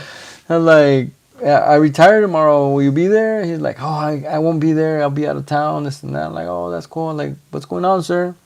He's like, Constellation, I can't remember the whole name, but they want to do a commercial with Modelo Especial. I'm like, what? I'm like, oh, as a matter of fact, you know, I like that beer, that Miller Lite. And they were like, yeah. So contacted them. They were like, yes, we would, you know, we're looking for a Mexican-born, highly decorated veteran. I'm like, Nice. wow. So I fit the criteria, and they flew me to LA, and yeah, then that whole thing came out. How was the filming? Like, how long did that take? Was that a whole one day Oh event? yeah, it was. It was. I think we start. I had to wake up at like 4:30, 5:30 in the morning. Dang. They drove me to a ranch in California, and I met. It was cool because I got to meet the two guys that did the research, because I wasn't the only one they had looked at. Yeah. But I think I was the only one that was born in Mexico. That's why they were like, oh, this guy, you know. Yeah, very cool. And so I got to meet those guys, like, yeah, this and that. And after that, I mean, it was pretty cool. And then That's cool. Yeah. Very cool. And if you haven't seen it yet, it's on. Check the post on our channel. Has the commercial on there. Very cool. So did they pay you? Let's Yes. get to the good stuff. What did they pay you? a good amount. Yeah. Yeah, a good amount. Good amount of money. And beer? They give you free beer? Maybe they did. Oh yes, please. Look at them. Oh, you're on camera. The Modelo Man. Awesome commercial. Awesome music. And we do that. We don't drink it just because you, but when there's a decision to be made, we go with the Modelo. Oh, Man. thank you. Awesome. All right, so Modelo Man and GySgt. Yes. Salud. How long did you do GySgt, and then what do you do now? So Well, she's telling you something. out of the way. Yeah, you gotta watch her. Yeah. She gives you So- animal signals. So Sometimes it's the bird. yeah. So I did the ROTC thing for. So the first thing I did as a civilian was Sheffield. I was gonna come back to Sheffield. Oh, yeah. So Sheffield, Texas, super small town. I went to second grade there, and After you retired, you went No, back no. to second. I should have. Now, when I was in second grade, I had gone to school there, and when I retired, the school became a detention center, a juvenile detention Wow. center. They taught classes, and but it was juvenile kids that just needed the right direction. Is there a lot mentoring. of kids in Sheffield that needed that, or I'm sure they come from all over? They come from all over Yeah, Texas. okay. Sheffield's super tiny. I don't think there's a light there, like a traffic light. That's Yeah. small. Yeah. Wow. My hometown has one traffic light, and it just blinks yellow. So Wow. What was your graduating class? We talked 22, about 22. 22. That's right. Yeah, that's small. yeah. So it's crazy because I went to school there, and then I was telling the people when I went to work there, like it was cool because I didn't realize how good you would have it, being retired, being in the military. Yeah. I submitted my application. Next day they called me. They're like, "Hey, when do you want to do the interview?" Like, whenever. I was like, "Can we do it now?" I'm like, "Sure." I was Yeah. at home. I did the interview over the phone. They're like, you can come on Monday. And Monday was my birthday, February 1st. Wow. So I went on Monday, and happy birthday to me. I got a job right away. Yeah. And I worked there for like 2.5 minutes, and then, or 2.5 months. Something like 2.5 minutes. But then I got called to do the ROTC thing. Oh, yeah, because that was still in the works. Yes, that was still in Yeah. the works, and I guess your name goes on the list, and then Yeah. senior Marine instructors get it, and it was good good experience dealing with today's youth. Different. Different, yes. Yeah. They're a Some different of them, breed. Yeah, some of them act like Marines, some of the knuckleheads, but it's Yeah. all good. Yeah, no, it's good. And we talk about it a little bit. I think I'm old school. I think every high school senior should do 2 years in the military. I know Like that's- Israel. right? I don't think that's not probably realistic in America, but at least JROTC or Civil Air Patrol or some kind of Something. military training where it's just building on leadership, Yeah. right? Responsibility, Right. mentorship, maturity, Yeah. stuff like that. Okay, so JROTC, for how many years you do that? 5 years. 5 years. And then Rewarding though, yeah? Yes, very Yeah. rewarding. Some of the cadets still keep in contact, like, hey, every once in a while, like, hey, how you doing, sir? Like, I'm good, you know. Some of them joined the Marines, right? Some enlisted. of them have. As a matter of fact, we had one that just graduated. Yeah, Yeah, we had from Fox Company, I believe. and did well. He did well. He graduated honor Lance Corporal. So Lance there's 3 Corporal. Lance Corporals now. If you're that good, I guess, because I remember when I graduated, it was 1 Lance Corporal. One. Company honor man. Company honor grad. Company, right? Now it's 3. Like, So because each series? I don't know. I didn't get to talk to him, but I Yeah. was like, wow, that's amazing. Very cool. Yeah, That's cool. I was like, there was 3 Lance Corporals, like, and they were standing tall. Because Marines are stingy about handing out that stuff. Anything. So, yeah, anything at all. So that's good to know. Oh, But you know you earned it. yeah, Right, that's yeah, why I don't that's mind him awesome. being- yeah, that's very cool. Yeah, good. I heard about him. Yeah. Yeah, that's awesome. Yeah, So JRTC, 5 years. So that puts you at retirement. You've been retired 5 or 6 years. And then now, yes, what are you doing now? nothing. Yeah. No, I mean, I volunteer. As a matter of fact, I got some gifts for the producer and yourself. Yeah. Brought my Whole bag of money. Yeah, I wish. So this is the company I volunteer at. It's called Mental Maintenance. Mental maintenance. I got 1 cap only, sorry. But I got some lanyards Yeah. and some T-shirts. And some t-shirts. 2, I won't keep it on long. 2 T-shirts. Look at that. Yeah. Mental maintenance. What is it? So mental maintenance is a smash room, otherwise known as rage room. So you go in there and leave your troubles, your anxiety, your Can I leave it on? She's going to tell me to take it off. any stress you might have. So like when the producer is really mad at Yes, as a matter of fact, Is there a daily rate? so I you. was For a couple hours. Can I so go with her? Can I smash her? no, you cannot. But I mean, you have on me. You have a session, a pre-session. Oh, this is making too much noise. Yeah. So yeah. Awesome. Next live, I'm going to wear it. You'll see it. All right. Awesome. Appreciate that. Yeah. All right, I stopped. See, I can't wait to take you to that mental maintenance. I need it. Yeah. So you say you volunteer Yes. because one, real quick, and I won't get in your financial business, but retirement is good from the military. Yes. Very good. It's good. Yes. Disability, Very good. right? Yes. So that I try to tell again to the young crowd. We got one crew on here. John McJunkin has young Marines, the Civil Air Patrol. He's got a lot of young kids thinking about joining the service. So we talk about that a lot. That don't make a whole lot throughout your career, Right. Right, and you can just look it up. You can see exactly how much a E5 with 12 years in Right. makes. It ain't a whole lot, No. but the benefits and the retirement Yes. after, Beautiful. beautiful. And then especially here in Texas. Oh my gosh. Texas, Yes. wherever of course, the cost of living has stuff to do with it too. Right. But yeah, it's good. Okay, and you're retired, you're volunteering, because you can. Yeah.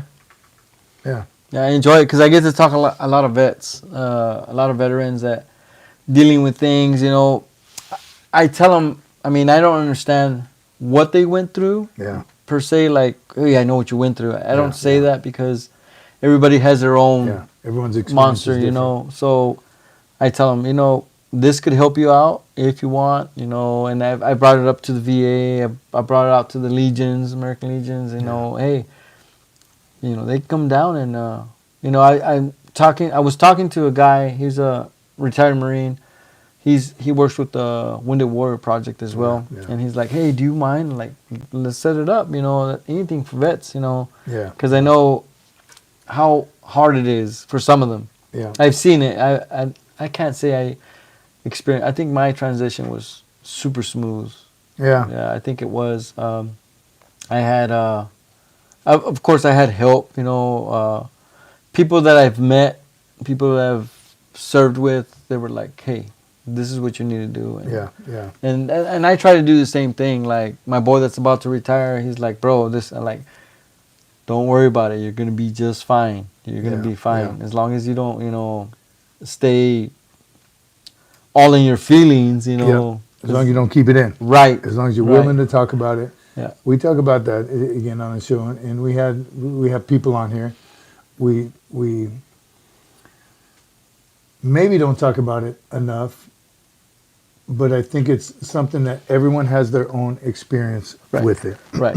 And we do have a lot of people in a very generous. Our community's amazing. Right. If you need to talk, here's who you call. Here's who I used in many different organizations. But the key to it is, it's not weak to ask for help. Right. It's That's, not. you know, Right. Marines especially are hard-headed. I ain't no punk. I can handle this myself. But That was that's when me. they self-medicate. Right. Right. They self-diagnose and then self-medicate. And it's never a good thing. So talk about it. We do. We talk about it. When and if we can, we talk about buddy checks. Right. Buddy Right. checks. How important that is. Just a call, a text, a meme. Yeah, exactly. Right? But birthdays, holidays, deployment Right. times, you know what I mean? It's just communicating, keeping it alive. That's what the show's about, really. That's why we're here. Right. For that prior service, during service, and post service. Yeah. So I got to go, privileged to go to this Trinity Oaks. They Trinity Oaks. They invited me to go hunting, Wow. and they have the program is awesome. They had, I think, 9 vets, or no, 5 vets, and then first responders. Wow. And I was the youngest one of all of them, and Damn, and you're old. I know too. I am. Yeah. And but it was amazing because I got to talk about my experience, and then I heard I mean, it was Vietnam vets. It was awesome, you know. And then they were like, "Hey, you're gonna stay with these 3 guys," and all 3 Vietnam vets, and they were like in their 80s. 70s, 80s. I'm like, man. And then just to hear, I just stay up. Cool. I'd stay up like a little kid listening to their is stories. cool. And they were just, you know, and of course, after hunting, we go to the house and sit around the fire and drink whiskey, whatever your poison is. And I just listen. And I'm like, man, I'm like, you know, it's a miracle you're here, still alive. Yeah. Yeah, and we talk about that all the time. Any opportunity you get to talk to a veteran. Oh my gosh! I was out today. In fact, when I went to go get that Modelo, I saw this guy slow getting out of his car, and immediately I'm like, I'm in a hurry. Yeah. So I kind of nudge up to him, and till I see as he's getting out, he had a old sateen 7-point cover with the Eagle Globe and Anchor on the front. Yeah. Right, I just waited. You stand attention, right? and he was older, slow moving, so I even backed up to make sure, look, I'm not in your space, but I definitely parked next to him. Yeah. And of course, as soon as I get out of the vehicle, I say, "Abra," and he did one of those. You know what I mean? It's like all of a sudden he was walking a little quick, and I said, "Devil dog." He said, "Abra, Marine, you're a Marine." You know what I mean? It's just that instant. Yes. era. Yeah. Right off the bat. So yeah, I tell people all the time, if you ever get an opportunity, Yeah. speak to any veteran Yeah. from way back. Okay, last point I want to hit before we. All right. I think we're running out of time. Again, being a retired Marine, gunnery sergeant with the warrior story like that, and a Navy Cross, just in case y'all don't know, second highest award in the military. Navy Cross, extremely impressive. You had to have been to a lot of guest speakers for birthday balls, just leadership talks. Yeah. Give us a little bit of that experience. It's first of all, it's humbling. Yeah. You know, I know this is my adopted country, and I love it here. That's why I served. You know, I want to give back, in my opinion, back to the States for everything it's done for me. But it's very humbling. Sharing my story, talking to young Marines wherever they're at, and it's amazing. It's amazing. Yeah. Yeah, it's amazing. What's can you think of a best one? I don't know if you even want to name the names, just not to downplay any of the other ones, but it was the best one that you. I'm sure the first couple were a little. Right, rough. Yeah, like rough. Like, man, what did I talk about? It. I mean, I was just doing my job. Yeah, You know. exactly. So I gotta say the best one was going to New Jersey to a Marine Corps League, and those guys were awesome. They took me to the Freedom Tower. Wow. And I got to see that. I got to meet firefighters, and I was like, wow. And so it puts it in perspective, like everything we did during GWAT. And I'm like, wow, you know, all the poor people, what they went through. So I think that's got to be the best one, because after that, those guys were like, and it was World War II vets, Iwo Jima, all the way till like Desert Storm. Yeah. Like every era there was a Marine there, and that's awesome. It was just cool to hear their stories and the jargon. Yeah. Yeah. So that was amazing. You know, what's funny too is so much has changed since Vietnam and World War II, World War One, but so much has stayed the same. Yes. You know what I mean? The Marines are Marines. The spirit of the Corps, man. I'm telling you, it's there. The trash talking is still there, right? There's nothing that again. So as much as it changes, this stuff stays the same. Yeah, it does. And that's what makes us unique. That's what makes the Marine Corps unique. All right.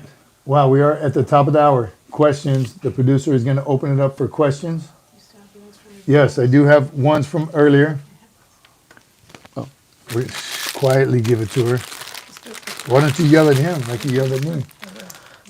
Please. There's There's time for that. All right, so questions that came in earlier, and I apologize if you put some on after we started because my camera's in use right now, but Doc Holliday, huge supporter, always on top of things, always, I'm telling you, when we say supporter, we have, everyone is a huge supporter, and we appreciate everything they do with, for, and on our channel. Doc Holliday, first question was, what does Semper Fidelis mean to you? We know the crowd, Semper Fi means always faithful. But what does it mean to you? Is from Doc. So, not to be funny or anything, but I think, well, to me, Semper Fidelis, obviously always faithful, but it's always faithful to the guy left and right of you. Yeah. You know, knowing that he's got your back or she's got your back and you got theirs. That's, you know. And you don't even have to say it. Yeah. Like that Very dude I true. met today. I'd do anything for him. As he would for me. Yes. And we knew each other for about a minute and a half. Yeah. Like seconds. Yeah. Yeah. Yeah, awesome. Okay. Doc has one more. One moment in your career when everything slowed down and you realized what the Corps really meant. Yeah, it's kind of a little bit the same with Semper Fi, but Well, but that one I think, I think recruiting duty, you're like, like I said, I wasn't a good recruiter, but when I would see or get letters from parents or phone calls or when they would come back and be like, thank you. Yeah. Like, I am making a difference, you know, Yeah. so that was amazing. You know, I was in South Texas, so, you know, parents would bring me tamales or, you know, tortillas or something like, wow, you know, thank you for what you did for my son. You know, some of them are still in the Corps. Yeah. You know, some of the guys I enlisted. And I'm like, man, that's awesome. Yeah. This is what it's all about. Yeah, it's awesome. Great. Very rewarding. Very. Again, when you're not fighting, you're making Marines. They got to come Yeah. from somewhere. Awesome. Okay. We have another. What about Carrie Ann? Carrie Ann Marie is our other one who wrote in. And just so you know, I know he's hot rod, by the way, for our crowd. I've changed Carrie Marie's name to Carrie Ann Marie. It was an accident for a long time, and she's luckily Baptized. she has a huge heart and she allows it. Her name's Carrie Ann Marie. Her question is, funniest boot camp story, and did you get thrashed for it? Those are my words, Carrie Ann Marie. I helped you out there. Funniest Marine Corps story or boot camp story. There's so There's many. a lot. Yeah, we'll so give many. a second because there is a lot of stuff. Some we can't say on Right. YouTube, right? In language, earmuffs. But what you got? So, I was the little end, because in case you didn't know, I'm super short. Oh my gosh. So, we're already in third phase. Oh, real. And the J is like, you know, get up front for chow. So we're on the third deck and we're running down. Boom. So we beat the second deck. Like Not good for the second day. yeah, not good at all because Yeah. so we got in line and the platoon behind us is the second deck. Yeah. And I remember recruit Lyle. I don't know where he's at, but I remember the squad leaders, they were talking mad trash to us, and we like, come on, you know, Yeah. because I mean that's how it was. That's it. Let's do Everything's a this. competition. Yes, let's do this. You know, we beat you. Oh well, we're going first. You know, Yeah. we're leading the herd. You know, and their drill instructor like caught us. Their drill instructor, that platoon's drill instructor, and he grabbed us both and just right. I'm like, oh, like keep on talking. You know, keep on talking smack. Blah blah. Yeah, I'm yeah. like, you know. All right. All right. So we, you know, right face, boom, boom, go to chow, come back. We think it's over with. You're like, oh, whatever, yeah. you know. No, the drone instructor's still pissed. Ooh, was he? Our drill instructor took us outside. Yeah. Let's go, and then he came out and he continued. Yeah, Because yeah. there's a rule. A drill instructor can IT you so many minutes. 30 minutes after chow, 30 minutes Right. before chow. Right. So they waited an hour because it was like an hour. Oh, yeah, maybe after is an hour. Yeah. So I don't know, but our drill instructor kind of got us warmed up, and then he called him. But Yeah. but they have a lot of time, correct? Oh, yeah. Yeah, drill instructor has a lot of time. To IT you, to thrash you. Right. Oh, yeah, you can thrash you as long as you want, but Oh. just, after chow and before chow is Oh only. well, shoot. He got us, and then he left. He like stay right here, and then Yeah. I Oh, think you his ain't name done. was Sergeant Cameron. I think. But I think he was like on his way out, and he's like, I don't give a fuck. Yeah. Yeah, he got us good. I was like, oh my god. Yeah, it was Good. a good thrashing. What? She's pointing. Zing Ping Gunny. This is Zing Ping Poo. Gunny, if you could go back and do it all over again, would you change anything? Nope, Not a thing. not a thing. No regrets. No regrets. None. No regrets. None. That's cool. That's good. And I think mine are simple. Like, I wish I would have done MSG. But, you know what I mean? So little things I wish I could have. But, yeah, no regrets at all. Yeah, because I mean, if I would change anything, I don't think I would be here right now. And that, too. Yeah. I'm same. I'm happy where I am today. Yes. And if something would have changed. Yeah. Yeah. Yeah. No, it's good. Zing Ping. All right. Do we have time for more? Doc has another one. Doc has another. Let's hear it, Doc. Doc Holiday. And if you haven't already, you know the deal. Smash that like button. John McJunkin, we have a Poolee, name withheld for security reasons, all right, whose parents had brought him over from, how do you say that? Ciudad Acuña? Yeah, at 2 years old. He's graduating this May from high school and listening to the Marines. Hurrah. You have him there with you? And any advice for him? There you go, just straight up advice for him. 2 years in country. So he's from where I'm from. He's born where I was born. So keep your head up and move forward. Be loud. Move fast. And I told y'all that the best advice I ever heard anyone give, and that was when we were doing that leadership panel. You know. That's what somebody asked him. Advice, if I'm going to go in the Marine Corps boot camp, what should I do? He said those two words right there, or those two topics, be loud and move fast. And I'm telling you, I stole that from you. And That's cool. That's cool. That's it. Best advice. So last night I was a guest speaker for a military ball for an Army Junior ROTC and the BC enlisted to Marine Corps. Nice. And one of the other cadets too. And same thing. They asked me like, "What advice do you have for me?" And like, be loud and move fast. And I'm like, and the young lady, you're going to San Diego, so start hiking. Oh yeah, hills. Yep. Yeah. Wow, very cool. Awesome. All right, here's Docs. Gunnery Sergeant. As someone born in Mexico who has honorably served and fought for the United States, how has that journey shaped your sense of pride in serving this country? And what unique challenges have you faced along the way? Good question, Doc. Doc's always on it. So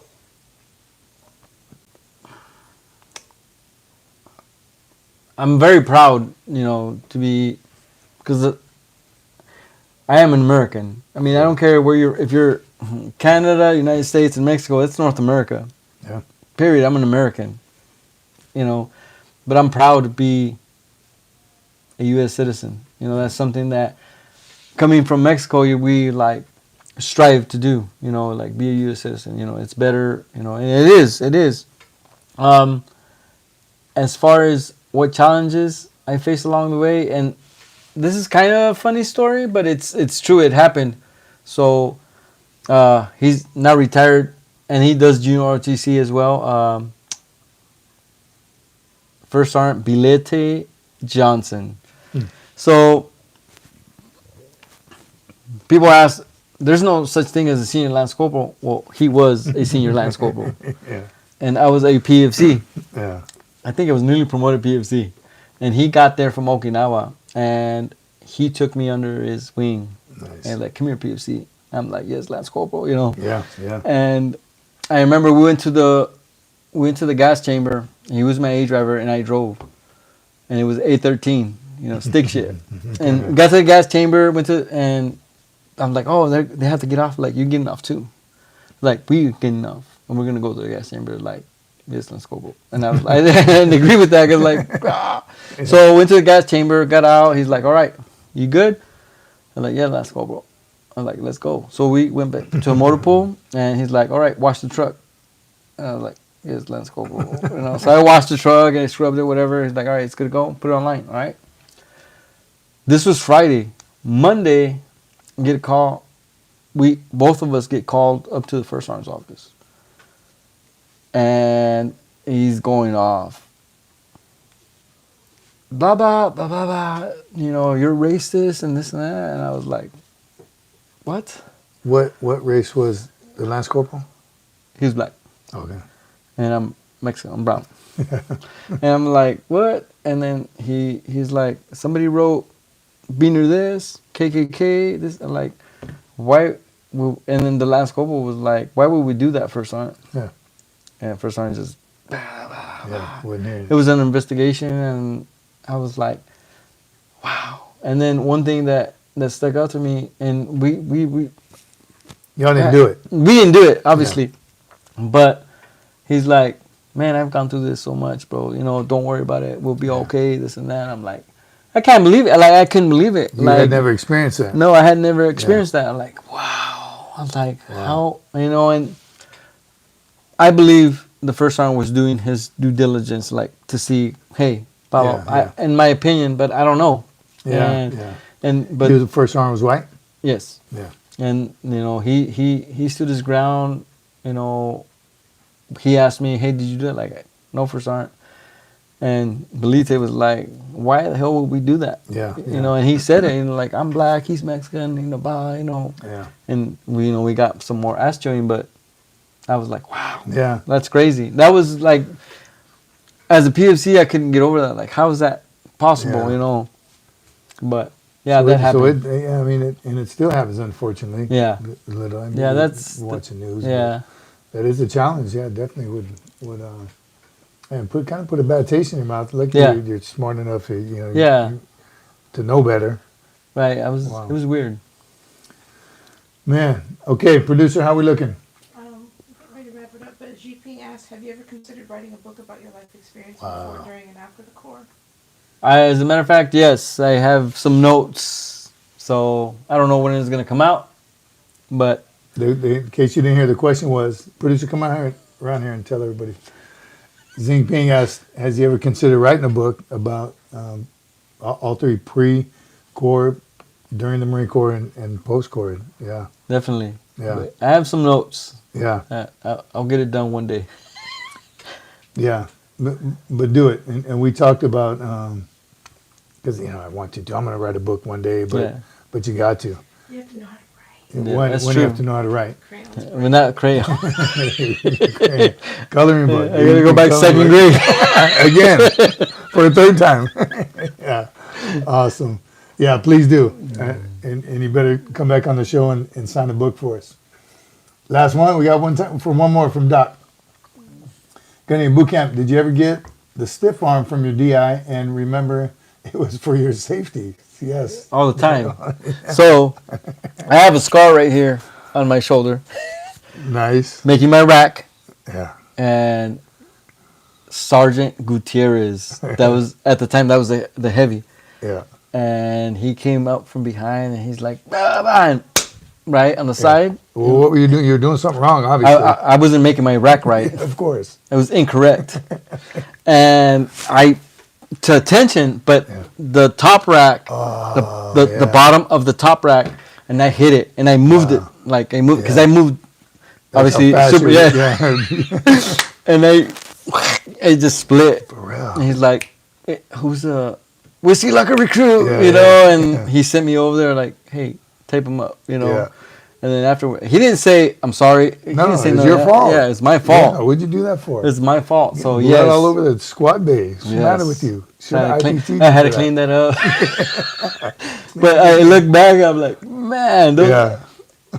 all of boot camp was a comedy show to me. Yeah. And it is. That's why when people ask, tell me a funny story. All of I it. got so many of them. How much time you got? Well, you went to boot camp and you became a drill And as a instructor, so drill you have instructor. more. Man, yeah, it's funny. It is. Save that for part 2. Save that for part 2.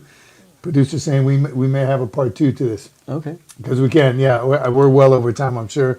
I stopped looking at the clock. But I have a gift for you as well. Before we land this helicopter, Oh, this is Mike Horn. oh, Thank you very much. Thank you. I mean, Appreciate it. I'd bro hug you, but we got a table. Yeah. But oh, this is a bra. Ah, you know what I mean? very nice. If you know, So- you know. If you know, you know. That's right. Nice. Again, just for everyone here, we appreciate y'all hanging out with us for a little over 2 hours, I'm guessing. True honor and a privilege, Oh, right? thank you. Not that you're just our friend, you're a fellow Marine, and we definitely want to do this again. We had him on the phone a while Oh, ago. yeah, Was that's that- right, Was for that the ball. birthday? Yeah. The birthday ball. We were doing a show here, and we had him on the phone, but we had to get him in studio so you could see and hear at the same time. And we'll definitely do it again. Appreciate y'all being here. Look out for Wednesday. We are going to be live Wednesday again. Go to the channel, like and subscribe, tell your friends, and know that we're going to have a hot rod back sometime very, very soon. Appreciate y'all. Semper Fi, my friend. Tell them. Semper Fi. Do or die. Ever. Ira.